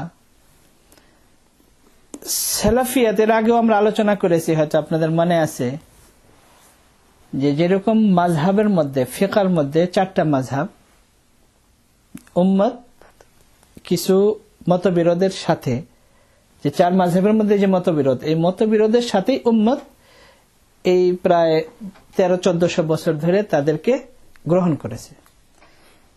এটা হলো ফিকহের মধ্যে হানাফি, মালিকি, শাফি, হাম্বলি। ঠিক ইলমুল কালাম, ইলমুল কালাম বলতে আকায়েদ, আকীদার মধ্যেও 3টা মাযহাব আছে। আকীদার মধ্যে 3টা মাযহাব আছে, এ ব্যাপারে আমরা আগে আলোচনা করেছি। 3টা মাযহাব হলো ইমাম আবু মনসুর মাতুরিদি রাহমাতুল্লাহ আলাইহি হানাফি, যার কারণে ইলমুল কালামের মধ্যে অর্থাৎ আকায়েদের মধ্যে যে সামান্য কিছু ব্যবধান আছে, সামান্য কয়েকটা মাসাইলের মধ্যে, তো যারা হানাফি তারা সবাই মাতুরিদি, যেহেতু আবু মনসুর মাতুরিদি রাহমাতুল্লাহ আলাইহি হানাফি, তো এই জন্য যারা হানাফি তারা ইলমুল কালামে আকীদাতান তারা মাতুরিদি। হযরত আবুল হাসান আশআরী রাহমাতুল্লাহ আলাইহি শাফি ছিলেন। তো ইলমুল কালামে অর্থাৎ আকীদার মধ্যে যে সামান্য ব্যতিক্রম, তো ইলমুল কালামের মধ্যে আকীদার মধ্যে যত শাফি আছে তারা সবাই আশআরী, যেহেতু আবুল হাসান আশআরী রাহমাতুল্লাহ আলাইহি শাফি। তো দুইটা তো ক্লিয়ার হয়ে গেল যে আকায়েদের মধ্যে হানাফি যারা তারা হলো মাতুরিদি, আর আকায়েদের মধ্যে শাফি যারা তারা হলো সবাই আশআরী। আর ইমাম আহমদ বিন হাম্বল রাহমাতুল্লাহ আলাইহির মাযহাবের যারা আকায়েদের মধ্যে তারা হলো সালাফি। সালাফি মানে সালাফে সালেহিন। এখন একটু সামান্য এ ব্যাপারে একটা শুধু এক্সাম্পল দিয়ে বোঝানোর জন্য, যে সালাফি আর মাতুরিদি আর আশআরী পার্থক্য কি। সালাফিউল আকীদার অর্থ হলো যে কোরআনে কারিমে যে সমস্ত মুতাশাবিহাত আছে, মুতাশাবিহাত দুই রকমের, একটা হলো একেবারে কমপ্লিট মুতাশাবিহ, এটার মধ্যে থেকে আর কোনো ব্যাখ্যা নেই, যেমন আলিফ লাম মিম, ইয়াসিন, তাহা, কাফ লাম আইন, তো এগুলো হলো কমপ্লিট মুতাশাবিহ। আমি শুধু সংক্ষেপে বলি, এটা তো একটা বিস্তারিত বিষয়, এটা হলো কমপ্লিট বিষয়, এর উপরে কারো কোনো ব্যাখ্যা নাই। কিছু মুতাশাবিহ আছে পার্শিয়ালি মুতাশাবিহ, মানে হাফ হাফ মুতাশাবিহ। হাফ হাফের অর্থ হলো যেটার অর্থ করা যায়, মানে মিনিং বোঝা যায়, কিন্তু বাস্তব জিনিসটা বোঝা যায় না। আরো ক্লিয়ার করে বলি, যেমন ওয়াজহুন, ওয়ায়াবকা ওয়াজহু রাব্বিকা যুল জালালি ওয়াল ইকরাম, তোমার রবের চেহারা। তো এখন আল্লাহ তাআলার যে চেহারা আল্লাহ তাআলার আছে, এখন ওয়াজহুনের অর্থ আমরা সবাই বুঝি যে চেহারা, ফেস, তো মিনিং বুঝতে আমাদের কারো কোনো অসুবিধা নেই, কিন্তু আল্লাহ তাআলার ফেস কি, চেহারা কেমন, এটার অবস্থা কি, কি ধরনের, এটা আমরা জানি না। তো এটা মুতাশাবিহ, যে আমরা অর্থ বলতে পারি কিন্তু আমরা অবস্থা বলতে পারি না, যে কিরকম এটা বলতে পারি না। তা কিরকম এটা যে বলতে পারি না, কিরকম এটা যে বলতে পারি না, এটাই হলো সালাফিউল আকীদা। ইয়াদুল্লাহি ফাওকা আইদিহিম, আল্লাহ তাআলার হাত তাদের হাতের উপরে। তো এখন আল্লাহ তাআলার হাত আছে, কিন্তু হাতের তর্জমা আমরা করতে পারি ইয়াদুন, হাত, কিন্তু হাত কিরকম, অবস্থা কি, এটা আমরা জানি না। তো এই যে জানি না, এর উপরেই থাকা, এটা হলো সালাফিউল আকীদা। এটা হলো ইমাম আহমদ ইবনে হাম্বল রাহমাতুল্লাহ আলাইহির মাযহাব। এটা আকায়েদে, ফিকহের মধ্যে না। তো আকায়েদে হাম্বলি যারা, তারা হলো সবাই সালাফি, মানে সালাফিউল আকীদা। আচ্ছা, আশআরী এবং মাতুরিদি যারা, তারাও হাকিকতে সালাফিউল আকীদা, তাদেরও আকীদা এটাই যে আমরা এর অবস্থা জানি না। কিন্তু কিছু মানুষ বিভিন্ন সময় গুমরা হয়ে যায়, হয়ে গেছে এবং সবসময় হতে থাকে, এখনো এরকম মানুষ আছে যে এগুলোর মানে একটা তো হলো অর্থ, মিনিং, এটা তো আমরা জানি, কিন্তু এর ব্যাখ্যা অনেকে ব্যাখ্যা দেওয়া শুরু করে দেয়। এই যে যারা ব্যাখ্যা দেওয়া শুরু করে দেয়, তারা গুমরা হয়ে যায়। এবং কিছু এলেম থাকলেই তো ব্যাখ্যা দিতে পারে, তো কিছু এলেমওয়ালা কিন্তু ব্যাখ্যা দিতে যেয়ে গুমরা হয়ে গেছে এবং বিভিন্ন গ্রুপ হয়ে গেছে, মুজাসসামা, মুশাব্বিহা, এরকম বিভিন্ন গ্রুপ, যে এইরকম মত আল্লাহ তাআলার জন্য শরীর মানে মেনে নেওয়া, যে যেহেতু আল্লাহ তাআলার হাত আছে তো অবশ্যই শরীর আছে, তো যেহেতু আল্লাহ তাআলার হাত আছে তাহলে আল্লাহ তাআলার হাত কেমন হবে, তো সমস্ত মাখলুকের মধ্যে মানুষের হাত সবচেয়ে ভালো, তো মানুষের মতো হবে, কিন্তু আল্লাহ তো আল্লাহ, মানুষের থেকে আরো ভালো হবে, সুন্দর হবে, তাহলে কি স্বর্ণের হবে। তো এরকম করতে করতে, থিঙ্ক করতে করতে অনেক ফিরকা গুমরা হয়ে গেছে। তো এই গুমরাহির থেকে বাঁচানোর জন্য মাতুরিদি এবং আশআরী উলামায়ে কেরাম এই মানুষকে, মানে যারা গুমরা হয়ে যাচ্ছে বিভিন্ন ব্যাখ্যা দিয়ে, তাদেরকে ওই সমস্ত গুমরাহি থেকে বাঁচানোর জন্য মিনিমাম ব্যাখ্যা ওনারা বয়ান করেছেন। মিনিমাম ব্যাখ্যা বলতে, যেমন ইয়াদুল্লাহি ফাওকা আইদিহিম, আল্লাহ তাআলার হাত তাদের হাতের উপরে, অর্থাৎ আল্লাহ তাআলার সাহায্য তাদের সাথে। এখন হাতের তর্জমা আল্লাহ তাআলার সাহায্য, কিন্তু এদেরও আকীদা এটাই যে অবস্থা আমরাও জানি না, যে আল্লাহ তাআলার হাত আছে কিন্তু কিরকম কি আমরা জানি না। কিন্তু ওই সমস্ত লোক যে যারা বিভিন্ন রকমের থিঙ্ক করতে করতে গুমরা হয়ে গেছে বা গুমরা হয়ে যাচ্ছে, তাদেরকে ওই গুমরাহির থেকে বাঁচানোর জন্য মিনিমাম একটা ব্যাখ্যা, মানে বুঝ দেওয়ার জন্য, যে ইয়াদুল্লাহি মানে আল্লাহ তাআলার সাহায্য, ওয়ায়াবকা ওয়াজহু রাব্বিকা মানে আল্লাহ তাআলার সত্তা। যেহেতু মানুষের বডির ভিতরে, প্রত্যেকটা জিনিসের বডির ভিতরে চেহারা হলো সবচেয়ে ফজিলতের জিনিস, উত্তম জিনিস। ওয়ায়াবকা ওয়াজহু রাব্বিকা মানে যে আল্লাহ তাআলার যে ক্ষমতা, শক্তি, এটাই বাকি থাকবে। এই যে আল্লাহ তাআলার ক্ষমতা, শক্তি, তো এখন এই ওয়াজহুনের আসলে এটা তো অনুবাদ না, তর্জমা না, এটা মিনিমাম ব্যাখ্যা, যে তোমরা গুমরা হয় না। কিন্তু অনেকে চেহারা আল্লাহ তাআলার কেমন হবে, তাহলে এমন হবে এমন হবে, গুমরা হয়ে গেছে। ওইটা থেকে বাঁচানোর জন্য মিনিমাম ব্যাখ্যা। তো আশআরি এবং মাতুরিদি যারা, তারা এই সামান্য মিনিমাম ব্যাখ্যা বর্ণনা করেছেন। কিন্তু ইমাম আহমদ বিন হাম্বল রাহমাতুল্লাহ আলাইহি এটাও করতে রাজি না, বলে যে না, মানুষ গুমরা হয় হোক, কিন্তু আমরা এটাও বয়ান করব না। আর আমাদেরও, আমরা যারা মাতুরিদি এবং ইমাম শাফি রহমতুল্লাহ আলাইহির যারা আশআরি, তাদেরও আকীদা এটাই যে আমরা এটাও করতে চাই না, কিন্তু ওই সমস্ত মানুষকে গুমরাহি থেকে বাঁচানোর জন্য মিনিমাম। এটা হলো ইলমুল কালাম, যেটাকে বলা হয় আকায়েদের মধ্যে 3টা মাযহাব। হানাফি যারা, তারা মাতুরিদি, শাফি যারা, তারা হলো আশআরি, আর হাম্বলি যারা, তারা হলো সালাফি আকীদাতান। এখন ওই সৌদি আরবের পেট্রোলের বরকতে এখন ওই সবকিছু বাদ দিয়ে এখন একটাই হয়ে গেছে সালাফি। এখন এটাই তাদের ফিকহ, এটাই তাদের আকীদা, সব সালাফি। আর ওই যে গায়রে মুকাল্লিদ যারা নিজেদেরকে রেজিস্টার্ড করেছিল, তারাও এখন সালাফি, তারাও বলে আমরা সালাফি। কিন্তু সালাফি কাকে বলে এটা তো এখন আপনারা বুঝছেন যে সালাফি কাকে বলে।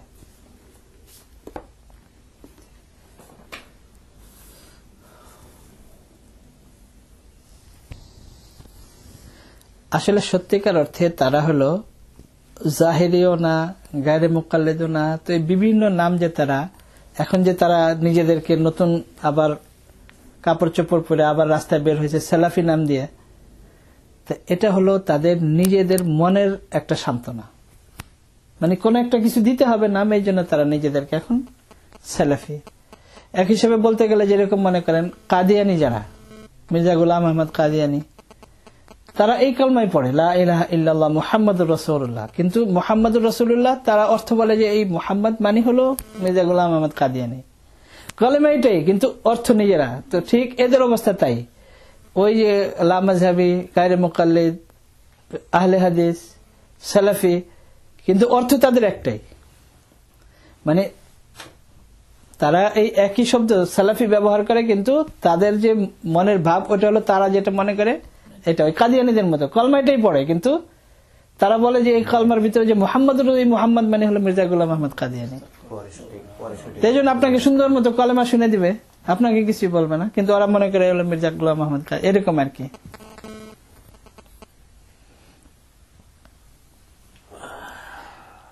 হযরত এখানে লিখেছেন যে এদেরকে লা মাযহাব বলা যাবে না। এটা আমি আগে বললাম যে লা মাযহাব কেন বলা যাবে না। যে আরবিতে মাযহাব যেরকম, উর্দু আরবিতে তো ঠিক আছে লা মাযহাব, মাযহাবু আবু হানিফা, মাযহাবু শাফি, কিন্তু উর্দুতে লা মাযহাব বলে দিনকে।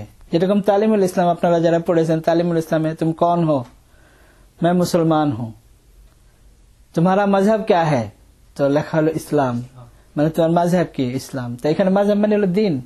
তো এখন উর্দুর হিসাবে আমরা পরিভাষার হিসাবে যদি বলি লা মাযহাবি, এর অর্থ হলো যেটা দিনই না, মানে এরা দিনের থেকেই খারিজ। তো এই জন্য লা মাযহাবি বলাও ঠিক না, কিন্তু আমাদের বাংলাদেশি ব্যবহার করে, এই জন্য যেহেতু বাংলাদেশে আমরা ওই মিনিং ব্যবহার করি না, এই জন্য বাংলাদেশি ব্যবহার করে।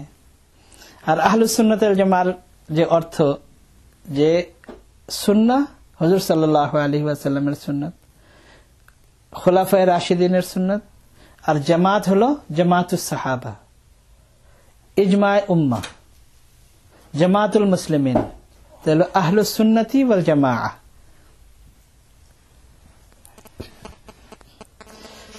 হাদিস এবং সুন্নতের মধ্যে পার্থক্য কি? হাদিস হলো 4টা জিনিস। রাসূলুল্লাহ সাল্লাল্লাহু আলাইহি ওয়াসাল্লামের বাণী, রাসূলুল্লাহ সাল্লাল্লাহু আলাইহি ওয়াসাল্লামের আমল, যা হুজুর করেছেন, বাণী হুজুর সাল্লাল্লাহু আলাইহি ওয়াসাল্লামের আমল। আরেকটা হলো হুজুর সাল্লাল্লাহু আলাইহি ওয়াসাল্লাম সত্যায়ন করেছেন, অর্থাৎ হুজুরের সামনে কোনো কাজ করা হয়েছে, হুজুর বাধা দেন নাই, এটাও হাদিস।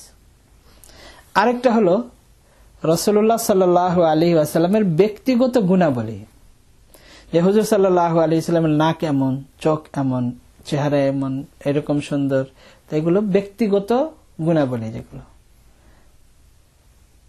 এই সবগুলো হলো হাদিস। এখন কেউ যদি বলে যে আমি আহলে হাদিস, তো সমস্ত হাদিসের উপর আমল করা কি সম্ভব? যেগুলো হুজুর সাল্লাল্লাহু আলাইহি ওয়াসাল্লামের বৈশিষ্ট্য, হুজুর সাল্লাল্লাহু আলাইহি ওয়াসাল্লামের ব্যক্তিগত গুণাবলী, এগুলি অর্জন করা কি কারো দ্বারা সম্ভব? অথচ হাদিস এই 4টা জিনিসকে হাদিস বলে। তো যদি কেউ বলে আমি আহলে হাদিস, তাহলে তো সে বাস্তবে আহলে হাদিস হতে পারবে না, যতই চেষ্টা করুক। কিভাবে সম্ভব হবে? হাদিস তো এই 4টা জিনিসকে বলে। চলো, প্রথম হুজুরের বাণী, এটার উপর আমল করলো। এরপরে হুজুর সাল্লাল্লাহু আলাইহি ওয়াসাল্লামের আমল, এটার উপর আমল করলো। কিন্তু আমলও হুজুর সাল্লাল্লাহু আলাইহি ওয়াসাল্লামের যে অনেকগুলো ব্যক্তিগত আমল আছে যেগুলো উম্মতের জন্য নিষেধ। এখন হুজুরের সমস্ত আমল তো তুমি করতে পারবে না, তুমি আহলে হাদিস কিভাবে হবে? আহলে হাদিস হওয়ার জন্য তো এই 4টা জিনিস একত্রিত হইতে হবে।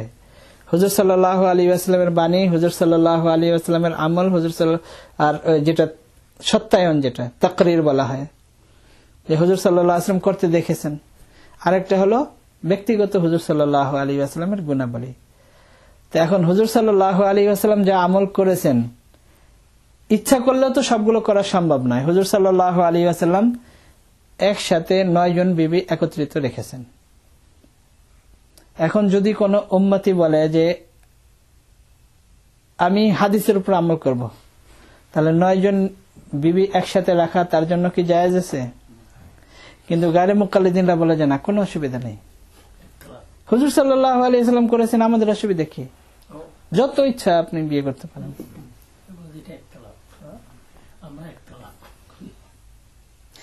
এরপরে যেমন হুজুর সাল্লাল্লাহু আলাইহি ওয়াসাল্লামের ব্যক্তিগত কিছু আমল, সওমে বিসাল, হযরতের উপরে অনেক সুন্দর করে বর্ণনা করেছেন যে হুজুর সাল্লাল্লাহু আলাইহি ওয়াসাল্লামের এমন হয়তো কোন সময় একাধারে 15 দিন রোজা রাখতেন।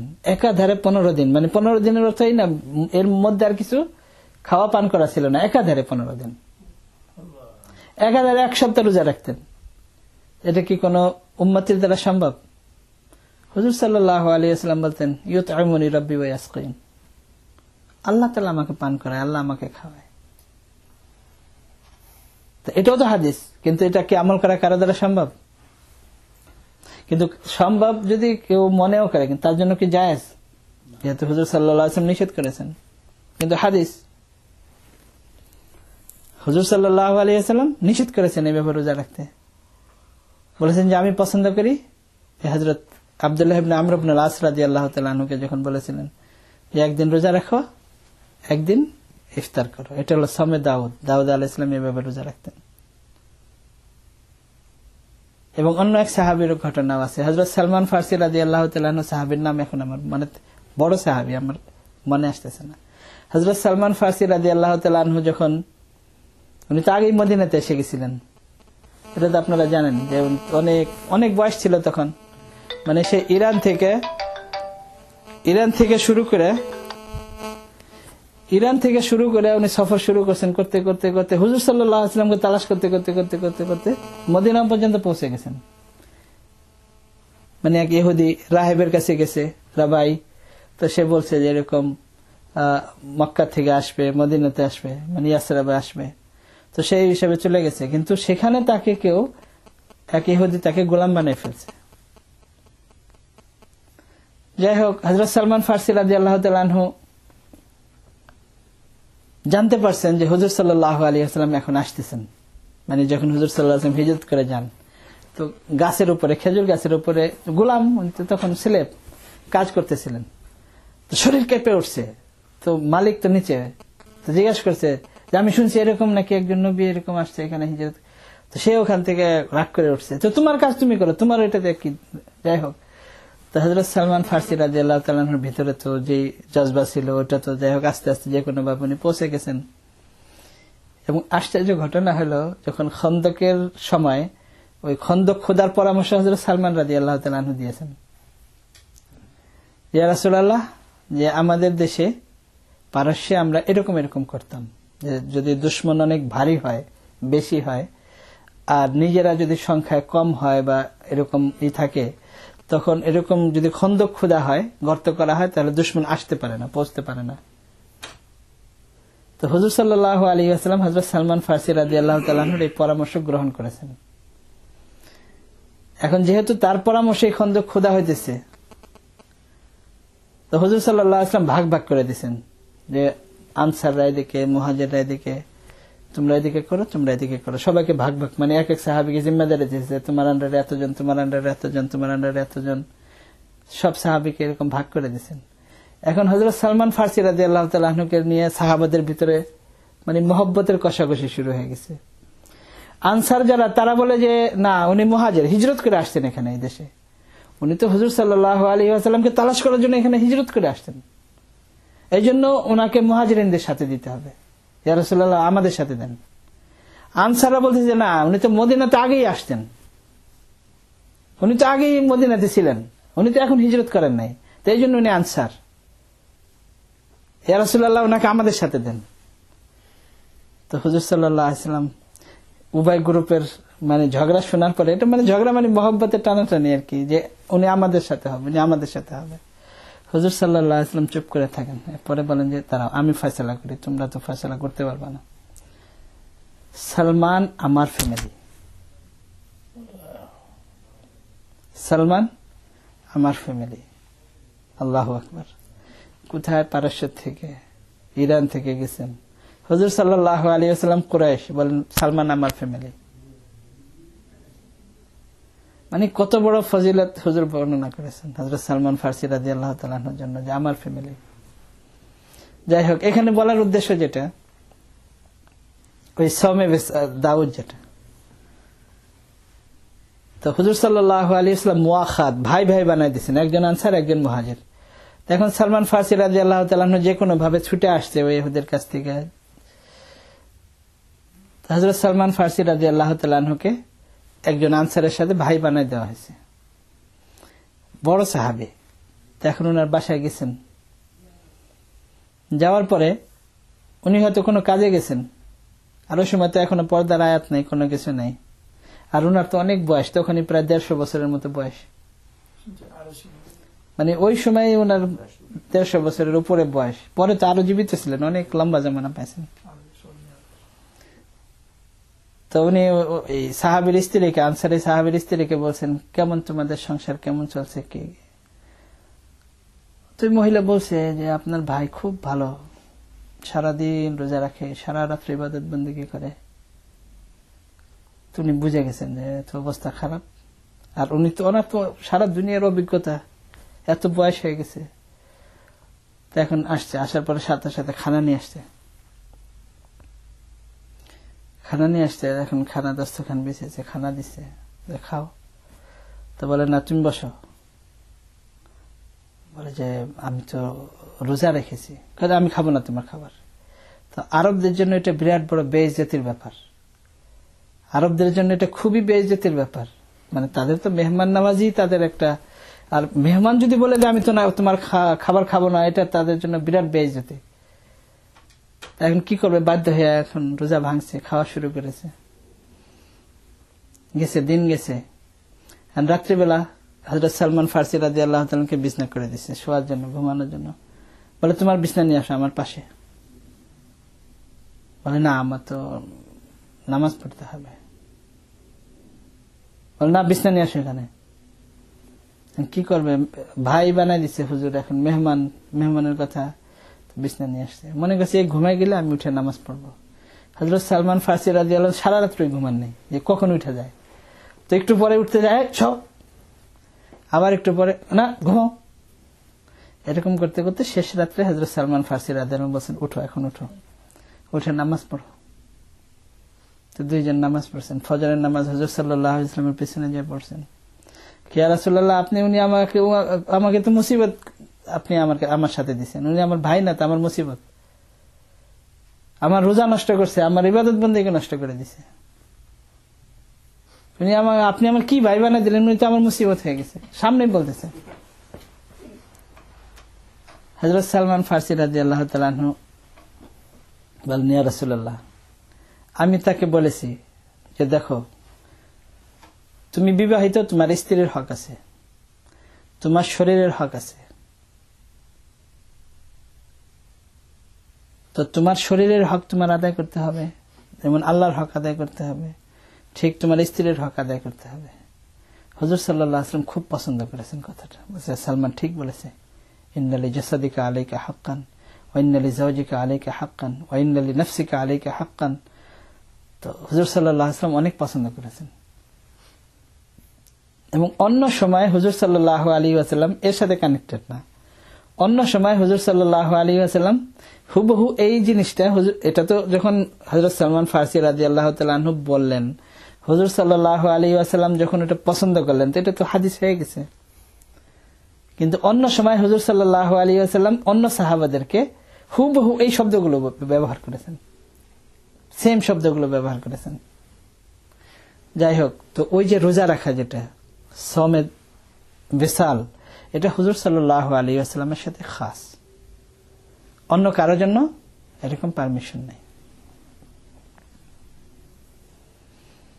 ঠিক একাধিক বিয়ে করা, যেটা যে 4-এর ঊর্ধ্বে বিয়ে কোনো উম্মতি করতে পারবে না, কিন্তু এটাও হাদিস। তো যদি কেউ বলে যে হাদিসের উপর আমল করবে এবং তাদের ফতোয়া এটা, নওয়াব সিদ্দিক হাসান খান গায়রে মুকাল্লিদিনদের বহুত বড় আলেম এবং অনেক কিতাব লিখেছেন, এবং একই জামানার আব্দুল হাই লখনবী রহমতুল্লাহ আলাইহি ছিলেন। আব্দুল হাই লখনবী রহমতুল্লাহ আলাইহি ছিলেন বহুত বড় আলেম, হানাফি আলেম, দুজনের একই জামানা ছিল। তো সিদ্দিক হাসান খান ভোপালী, উনি যখনই কোনো একটা কিছু লিখতেন সাথে সাথে ওটার উত্তর লিখতেন, আব্দুল হাই রহমতুল্লাহ আলাইহি, এবং অনেক অল্প বয়সে মারা গেছেন। এত কিতাব লিখেছেন যে ওনার ওই কিতাব যদি হিসাব করা হয় তাহলে দেখা যাবে যে উনি দিনে কত পৃষ্ঠা লিখেছেন, প্রতিদিনে, মানে ওনার বয়স পুরো বয়সের সাথে মিলানোর পরে 42 বছর না 43 বছর বয়সে মারা গেছেন। এত কিতাব লিখেছেন আব্দুল্লাহ লখনবী রহমতুল্লাহ আলাইহি। তো এই নওয়াব সিদ্দিক হাসান খান ভোপালী, ওনার ছেলে লিখেছে যে বিয়ের কোনো নির্ধারিত সংখ্যা নেই, যেহেতু হাদিসে আছে হুজুর সাল্লাল্লাহু আলাইহি ওয়াসাল্লাম 9 জন বিবি একসাথে রেখেছেন, এজন্য যার যত ইচ্ছা বিয়ে করতে পারে। এটা তাদের ফতোয়া গায়রে মুকাল্লিদদের।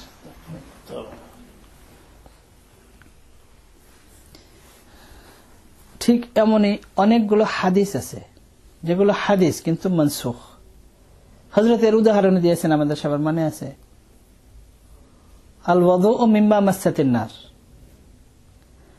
যদি কেউ পাকানো কোনো জিনিস খায়, আগুনে পাকানো কোনো জিনিস, তাহলে তার ওযু করতে হবে। সহিহ হাদিস একেবারে সনদের দিক থেকে। কিন্তু দেখা গেছে হুজুর সাল্লাল্লাহু আলাইহি ওয়াসাল্লাম নিজেও পাকানো জিনিস খেয়েছেন, ওযু করেন নাই। তো যদি হাদিসের উপর আমল করতে হয় তাহলে এটা হাদিস সনদের হিসাবে একেবারে সঠিক। তো এখন কি করবে? তো এটা হলো মনসুখ, এটা হলো রহিত। হাদিস সনদের হিসাবে ঠিক, কিন্তু রহিত হয়ে গেছে। এটা হলো হাদিস এবং সুন্নতের মধ্যে পার্থক্য। আচ্ছা, অনেকগুলো সুন্নত আছে যেগুলো হাদিস না। যেমন হযরত আবু বকর রাদিয়াল্লাহু তাআলা আনহু দেশ এবং জাতিকে অর্গানাইজ করার জন্য, জাতির কল্যাণে যে সমস্ত কাজ করেছেন বলতে ডিসিশন দিয়েছেন যে এরকম ভাবে করতে হবে।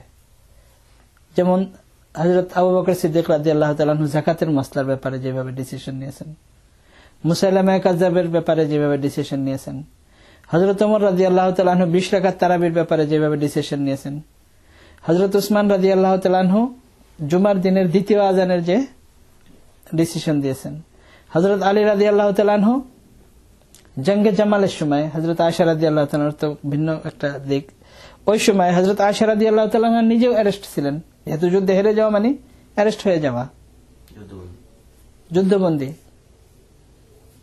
আর হযরত আলী রাদিয়াল্লাহু তাআলার সাথে যারা ছিলেন তারা বলছিলেন যে আমাদের গনিমত, মালে গনিমত বিতরণ করে দেন, আমাদেরকে ভাগ করে দেন। হযরত আলী রাদিয়াল্লাহু তাআলা তখন দাঁড়ায় বয়ান করেছেন, বলেছেন তোমাদের মধ্যে এমন কে আছে, এরকম কপাল পোড়া তোমাদের মধ্যে কে আছে যে হযরত আয়েশা রাদিয়াল্লাহু তাআলাকে উম্মুল মুমিনিনকে বান্দি বানাতে চায়, এরকম কে আছে? তখন সবার বুঝে আসছে। তো এটা তো ইসলামের প্রথম ঘটনা ছিল যে মুসলমানদের ভিতরে নিজেদের মধ্যে যদি হয়ে যায়। অথচ কোরআনে এর বর্ণনা আছে, ওয়াইন তাইফাতানি মিনাল মুমিনিনা ইকতাতালু, যদি মুসলমানদেরই দুই গ্রুপের মধ্যে যুদ্ধ হয়ে যায় তাহলে যুদ্ধ হয়ে গেলে মালে গনিমত হবে না। যদি এক পক্ষ যদি হেরে যায়, অ্যারেস্ট হয়ে যায়, তাহলে তারা গোলামবান্দি হবে না। কোরআন শরীফে এই ডিসিশন নাই, কিন্তু কোরআন শরীফে যেহেতু আছে যে যদি মোমেনদের ভিতরে এই দুই গ্রুপের লড়াই, এর অর্থ যে এটা হইতে পারে এবং হওয়ার ছিল, কিন্তু এই ডিসিশন দেওয়া যে তখন এরা গোলামবান্দি হবে কিনা এটা তো কোরআনেও নেই, হুজুর সাল্লাল্লাহু আলাইহি ওয়াসাল্লামে দেন নাই। তো এটাই প্রথম ঘটনা হযরত আলী রাদিয়াল্লাহু তাআলা আনহুর সময়। এখন এই ডিসিশন কে দিবে? হযরত আলী রাদিয়াল্লাহু তাআলা আনহু এই যে ডিসিশন দিয়ে গেছেন কিয়ামত পর্যন্ত, এটাই ডিসিশন। তো এটা সুন্নাত, হযরত আলী রাদিয়াল্লাহু তাআলা আনহুর সুন্নাত, যে কিয়ামত পর্যন্ত যদি মুসলমানদের ভিতরে নিজেদের মধ্যে কোনো সময় যুদ্ধ হয় কোনো কারণে, তাহলে যদি কোন গ্রুপ হেরে যায় মুসলমানদের মধ্যে, তাহলে তারা গোলামবান্দি হবে না, তাদের মালে গনিমত হবে না। তো হযরত আলী রাদিয়াল্লাহু তাআলা আনহুর এই সুন্নাত কিয়ামত পর্যন্ত থাকবে। তো এগুলো সুন্নাত, কিন্তু এটা হাদিস না। এটা সুন্নাত কিন্তু হাদিস না। এরকম খোলাফায়ে রাশিদিনের আরো আছে অনেক, যেগুলো সুন্নাত কিন্তু এগুলো হাদিস না। আর এই গায়রে মুকাল্লিদিন যারা, তারা এই খোলাফায়ে রাশিদিনের সুন্নাতকে তারা মানে না, অস্বীকার করে। অথচ মিশকাতের মধ্যে হাদিস, রাসূলুল্লাহ সাল্লাল্লাহু আলাইহি ওয়াসাল্লাম ইরশাদ করেছেন, আলাইকুম বিসুন্নতি ওয়া সুন্নাতিল খুলাফাইর রাশিদিন আল মাহদিয়িন তামাসসাকু বিহা ওয়া আদু আলাইহা বিন নওয়াজিস। রাসূলুল্লাহ সাল্লাল্লাহু আলাইহি ওয়াসাল্লাম বলেন, আলাইকুম বিসুন্নতি, তোমাদের জন্য অত্যাবশ্যক আমার সুন্নাতের উপর আমল করা, ওয়া সুন্নাতিল খুলাফাইর রাশিদিন আল মাহদিয়িন, এবং খুলাফায়ে রাশিদিন যারা হিদায়াত প্রাপ্ত, মানে হুজুর সাল্লাল্লাহু আলাইহি ওয়াসাল্লাম বলেন যে ওনারাই হিদায়াত প্রাপ্ত, আর রাশিদিন সঠিক পথে, মাহদিয়িন হিদায়াত প্রাপ্ত। তামাসসাকু বিহা, এখানে আপনারা যদি আরবি ভাষা বুঝতেন তাহলে আরো একটা জিনিস এখানে গ্রামার হিসেবে, যে বিহা, যে বিহা ওয়া আদু আলাইহা, তো বিহার ভিতরে বিসুন্নতি, এটাও সুন্নাত মানে প্রোনাউন, যেটা হা এটা জমির মানে প্রোনাউন, আলাইহা তার উপরে এটাও প্রোনাউন। তো এটা দুইটাই প্রোনাউন। তো এটা আমরা বাংলায়ও তো ব্যবহার করি, প্রথম একজনের নাম ব্যবহার করি, নাম ব্যবহার করার পরে বলি সে।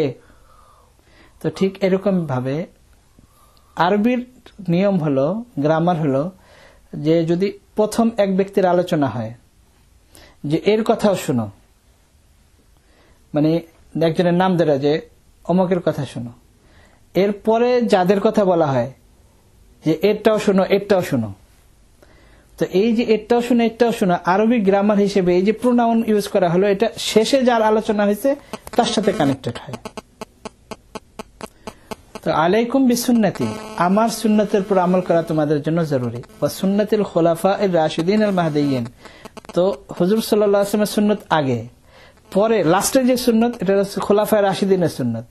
এরপরে যখন বলা হয় তামাসসাকু বিহা, এটাকে খুব আঁকড়ে ধরো, ওয়া আদু আলাইহা বিন নওয়াজিস, এবং দাঁত দিয়ে কামড়ায় ধরো। তো এই যে সুন্নত, এটা যে লাস্টে যে আলোচনা হয়েছে সুন্নতুল খুলাফায়ে রাশিদিন, তো এই প্রোনাউন যেটা, এই জমির খুলাফায়ে রাশিদিনের সুন্নতের ব্যাপারে বলা হয়েছে। যেহেতু হুজুর সাল্লাল্লাহু আলাইহি ওয়াসাল্লামের সুন্নতের ব্যাপারে তো কোনো মুমিনের কোনো চিন্তাই নাই, পেরেশানি নাই। যখনই বলবে যেটা আল্লাহ রসুলের সুন্নত, যার ভিতরে একটু ঈমান আছে, যতই ফাসেক হোক, যতই গুনাহগার হোক, এটার অবমাননা করবে না। আল্লাহ রসুলের সুন্নত, হয়তো নিজে বলবে যে আমি পারি না, আমল করতে পারি না, কিন্তু যার ভিতরে একটু ঈমান আছে সে অস্বীকার করবে না, অবমাননা করবে না।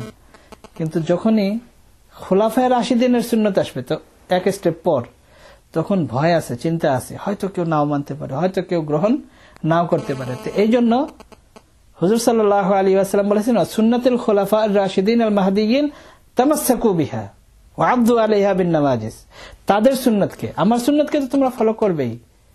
মানে বোঝানোর উদ্দেশ্য হলো যে আপনারা আরবি যদি বুঝতেন তাহলে আমি গ্রামার হিসেবে আরো ভালো করে বুঝাতে পারতাম, যে এই যে প্রোনাউন তামাসসাকু বিহা, এই বিহার ভিতরে এই যে হা যে প্রোনাউন, ওয়া আদু আলাইহা এই হা যে প্রোনাউন, এটা হলো লাস্টে যেহেতু খুলাফায়ে রাশিদিনের সুন্নতের কথা বলা হয়েছে, তো এটা কানেক্টেড হলো খুলাফায়ে রাশিদিনের সুন্নতের সাথে। হুজুর সাল্লাল্লাহু আলাইহি ওয়াসাল্লামের সুন্নত তো প্রত্যেকটা মুমিনই আঁকড়ে ধরবে। খুলাফায়ে রাশিদিনের ব্যাপারে হুজুর সাল্লাল্লাহু আলাইহি ওয়াসাল্লাম চিন্তা করেছেন যে হয়তো উম্মতের মধ্যে এরকম বিভেদ হতে পারে, হয়তো এরকম খারিজি কেউ বের হবে যে যারা আলী রাদিয়াল্লাহু তাআলা আনহুকে কাফের বলবে। হয়তো এরকম নাসিবী কেউ বাহির হবে যে যারা হুসাইন রাদিয়াল্লাহু তাআলা আনহুকে পথভ্রষ্ট বলবে। হয়তো এরকম এক গ্রুপ বের হবে যে যারা হযরত উসমান রাদিয়াল্লাহু তাআলা আনহুকে খায়েন বলবে, খেয়ানতকারী বলবে। হয়তো এরকম এক গ্রুপ বের হবে যারা হযরত ওমর রাদিয়াল্লাহু তাআলা আনহুকে কাফের বলবে, মুরতাদ বলবে। হয়তো এরকম এক গ্রুপ বের হবে যারা হযরত আবু বকর সিদ্দিক রাদিয়াল্লাহু তাআলা আনহুকে বলবে যে মুরতাদ, আসলে সে মুনাফিক, লোক দেখানোর জন্য ঈমান এনেছিল এবং ক্ষমতার লোভে সে ঈমান এনেছিল। এরকম এক গ্রুপ হয়তো তৈরি হবে। তো এটাও হুজুর সাল্লাল্লাহু আলাইহি ওয়াসাল্লামের একটা মুজিজা যে হুজুর সাল্লাল্লাহু আলাইহি ওয়াসাল্লাম আগেই ভবিষ্যৎবাণী করেছেন যে এরকম গ্রুপ হয়তো তৈরি হবে। এই জন্য বলেছেন সুন্নাতুল খুলাফা রাশিদিন আল মাহদিয়িন, খুলাফায়ে রাশিদিনের যে সুন্নত, হযরত আবু বকর, হযরত ওমর, হযরত ওসমান, হযরত আলী রাদিয়াল্লাহু তাআলা আনহুর সুন্নতকে তামাসসাকু বিহা, আঁকড়ে ধরো। আব্দু আলাইহা বিন নওয়াজিজ, নওয়াজিজ বলে এই যে দাঁত দিয়ে আমরা যে ধরি না, দাঁত দিয়ে মানে কোন জিনিস মজবুত করে ধরলে দাঁত দিয়ে ধরে, তো এটা বলে নাজিস, প্লুরাল হলো নওয়াজিজ। আব্দু আলাইহা বিন নওয়াজিজ মানে দাঁত দিয়ে কামড়ে ধরো, তামাসসাকু বিহা, আঁকড়ে ধরো, মজবুত করে ধরো। তো খুলাফায়ে রাশিদিনের সুন্নতকে আঁকড়ে ধরো। মিশকাত শরীফের হাদিস, বাবুল ইতিসামি বিল কিতাবি ওয়াস সুন্নাহ, এখানে যে হেডিং, যে চ্যাপ্টার, বাবুল ইতিসামি বিল কিতাবি ওয়াস সুন্নাহ, কিতাব ও সুন্নাতকে আঁকড়ে ধরার, এটা বাব মানে হলো এখানে বিষয়, অধ্যায়, হাদিস না। হাদিসকে আঁকড়ে ধরো না। হ্যাঁ, হাদিসের ব্যাপারে এটা তো আছে যে যদি কেউ হাদিসকে মুখস্থ করে, নাদ্দারাল্লাহু ইমরান সামিআ মাকালাতি ফাওয়াআহা ওয়া আদ্দাহা কামা সামিআহা রুব্বা মুবাল্লিগিন আও আমিন সামিআ, যে আল্লাহ তাআলা ওই ব্যক্তিকে খুবই আনন্দে রাখুক, শান্তিতে রাখুক, যে আমার হাদিসকে শুনবে, হেফাজত করবে এবং পরবর্তীতে পৌঁছাবে। হয়তো এমন কেউ হবে যে যার কাছে পৌঁছানো হচ্ছে, আও আমিন সামিআ মানে একজন হাদিস যে শুনলো, শোনার পরে আরেকজনের কাছে বর্ণনা করলো, কিন্তু যার কাছে বর্ণনা করলো সে ফকিহ, আর যে বর্ণনা করলো সে শুধু মুহাদ্দিস, সে শুধু বর্ণনাই করেছে, হাদিসের মিনিং বুঝে, কিন্তু তার থেকে মাসাইল বের করা তার ভিতরে নাই। আর এর উদাহরণে আমরা তো অনেকবার আলোচনা করেছি। ইমাম আবু হানিফা রাহমাতুল্লাহ আলাইহির উস্তাদ বলেন যে আবু হানিফা আমাকে এক লোক এরকম মাসলা জিজ্ঞেস করেছে, হযরত আপনি যে গতকাল আমাদেরকে যে হাদিস পড়াইছেন ওই হাদিসের মধ্যে তো এই মাসলা আছে। উস্তাদ খুশি হয়ে গেছে, বলে ইয়া মাশারাল ফুকাহা আনতুমুস সায়াদিলা ওয়া নাহনু আনতুমুল আতিবা ওয়া নাহনু সায়াদিলা, যে তোমরা যারা ফকিহ, যারা তোমরাই আসলে ডাক্তার আর আমরা তো ফার্মাসিস্ট। আমরা ওষুধের নাম জানি, সবকিছু করি, ওষুধ সব একত্রিত করি, কিন্তু রোগীকে ওষুধ দেওয়া এটা আমাদের কাজ না, এটা তোমাদের কাজ। রোগীকে লিখে দেওয়া, প্রেসক্রিপশন লেখা, এটা তোমাদের কাজ। তো রুব্বা মুবাল্লিগিন আও আমিন সামিআ, যে যার কাছে পৌঁছানো হচ্ছে, সে যে শুনে এসে বর্ণনাকারী তার থেকে বেশি ফকিহ। তো হাদিসের ব্যাপারে ফজিলত তো আছে হেফাজত করার, কিন্তু আমল করার ব্যাপারে সুন্নতের কথা বলা হয়েছে, হাদিসের কথা বলা হয়নি। অন্য এক হাদিসে আছে, এটাও মিশকাত শরীফের হাদিস, মান তামাসসাকা বিসুন্নতি ইনদা ফাসাদি উম্মতি, এরপরে আরো লম্বা, ফালাহু আজরু মিআতি শাহিদ, আরো ভিন্ন, যে ব্যক্তি আমার সুন্নতকে আঁকড়ে ধরবে উম্মতের ফাসাদের সময়, যে যখন ফিতনা ফাসাদ হবে, ফিতনা ফাসাদের জামানে 100 শহীদের সওয়াব। অন্য এক হাদিস, এটাও মিশকাতের হাদিস, তারাকতু ফীকুম আমরাইন, তোমাদের মধ্যে আমি দুইটা জিনিস রেখে গেলাম, লাম তাদিল্লু, তোমরা কখনো পথভ্রষ্ট হবে না, মা তামাসসাকতুম বিহিমা, যতক্ষণ পর্যন্ত তোমরা এই দুইটা জিনিসকে আঁকড়ে ধরে রাখবে। একটা হলো কিতাবুল্লাহ, আর একটা হলো সুন্নাতুর রাসূল, আল্লাহ তাআলার কালাম এবং আল্লাহর রাসূলের সুন্নাতকে যতক্ষণ পর্যন্ত তোমরা আঁকড়ে ধরবে ততক্ষণ পর্যন্ত তোমরা পথভ্রষ্ট হবে না। এরা বলে যে তাহলে যদি আল্লাহর কালামকে আর রসুলের সুন্নাতকে আঁকড়ায় ধরি, তো রসুলের সুন্নাতকে আঁকড়ায় ধরা যেটা, এটাই হলো তাকলিদ। তাকলিদ ছাড়া অন্য কোনো পথ নাই, অন্য কোনো গতি নাই।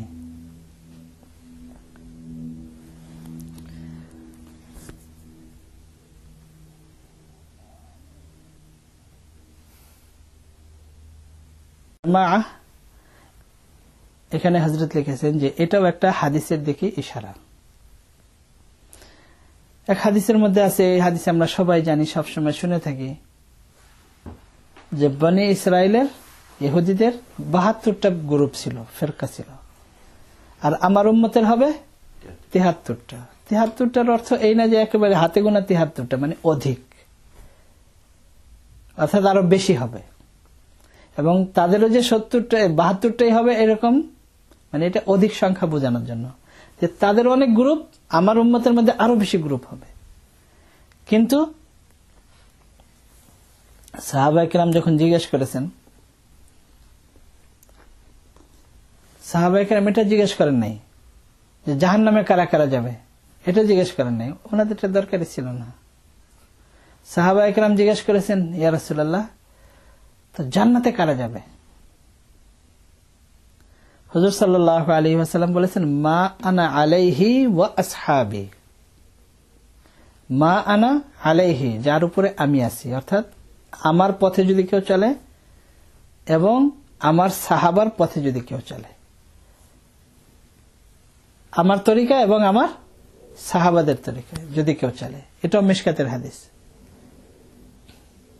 আর হুজুর সাল্লাল্লাহু আলাইহি ওয়াসাল্লামের যে তরিকা, এটার নামই হলো সুন্নাত। হুজুর সাল্লাল্লাহু আলাইহি ওয়াসাল্লাম বলেন নাই যে আমার হাদিস যে ফলো করবে, আমার হাদিস অনুযায়ী যে আমল করবে, মা আনা আলাইহি, আমার তরিকা মতো যে চলবে, আর হুজুরের তরিকা, এটাই হলো সুন্নাত।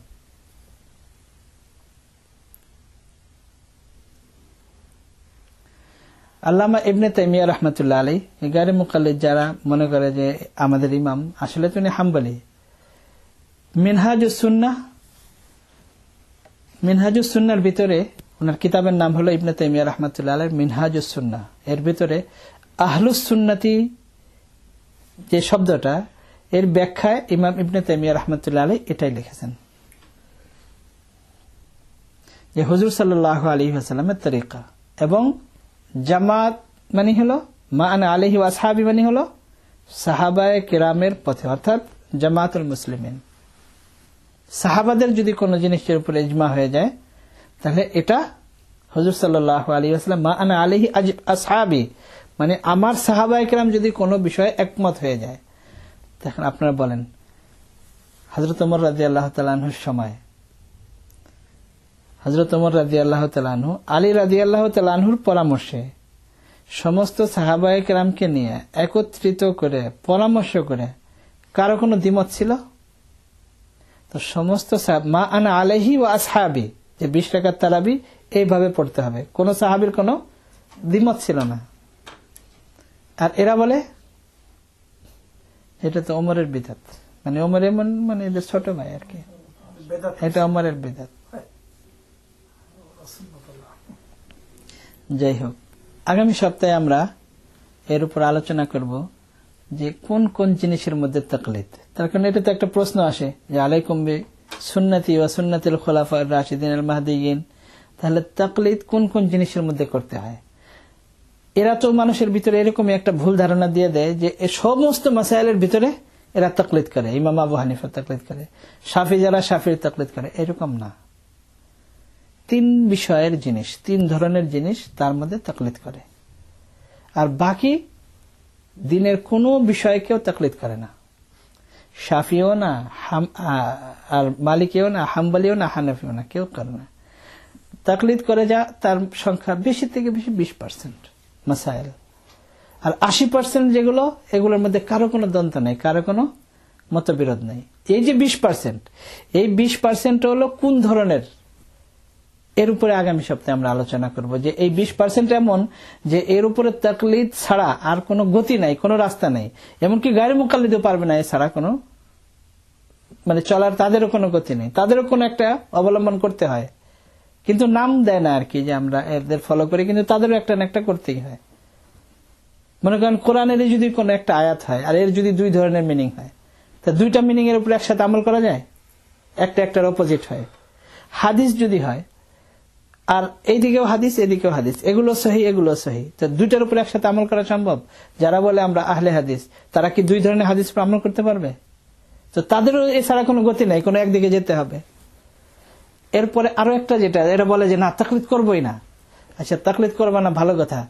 এই যে যুগের যে মাসাইল, এই 1400 বছরের যে মাসাইল, প্রত্যেক যুগে যুগে নতুন নতুন মাসাইল, এখন এই যুগে যে সমস্ত মাসাইল আমাদের কাছে মানুষ জিজ্ঞেস করে, এগুলো কি আরো 100 বছর আগে ছিল?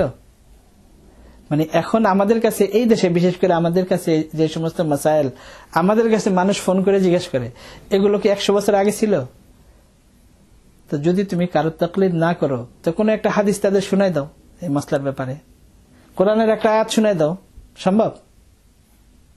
কি বলেন? এই যে আমি একটা যেরকম একটা এক্সাম্পল দিলাম, এই টেস্ট টিউব বেবি, হাদিসে একটা হাদিস দিয়ে শুনাই দাও টেস্ট টিউব বেবির ব্যাপারে কি আছে হাদিসে।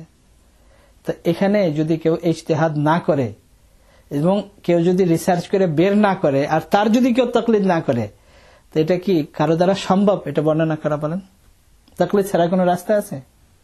তো এই 3 ধরনের জিনিস, তো এই 3 ধরনের জিনিসের উপর ইনশাআল্লাহ আমরা আগামী সপ্তাহে আলোচনা করব। আল্লাহ তাআলা আমাদের সবাইকে সঠিক দিন সঠিকভাবে বোঝার তৌফিক দান করুন। ওয়া আখিরু দাওয়ানা আলহামদুলিল্লাহি রাব্বিল আলামিন।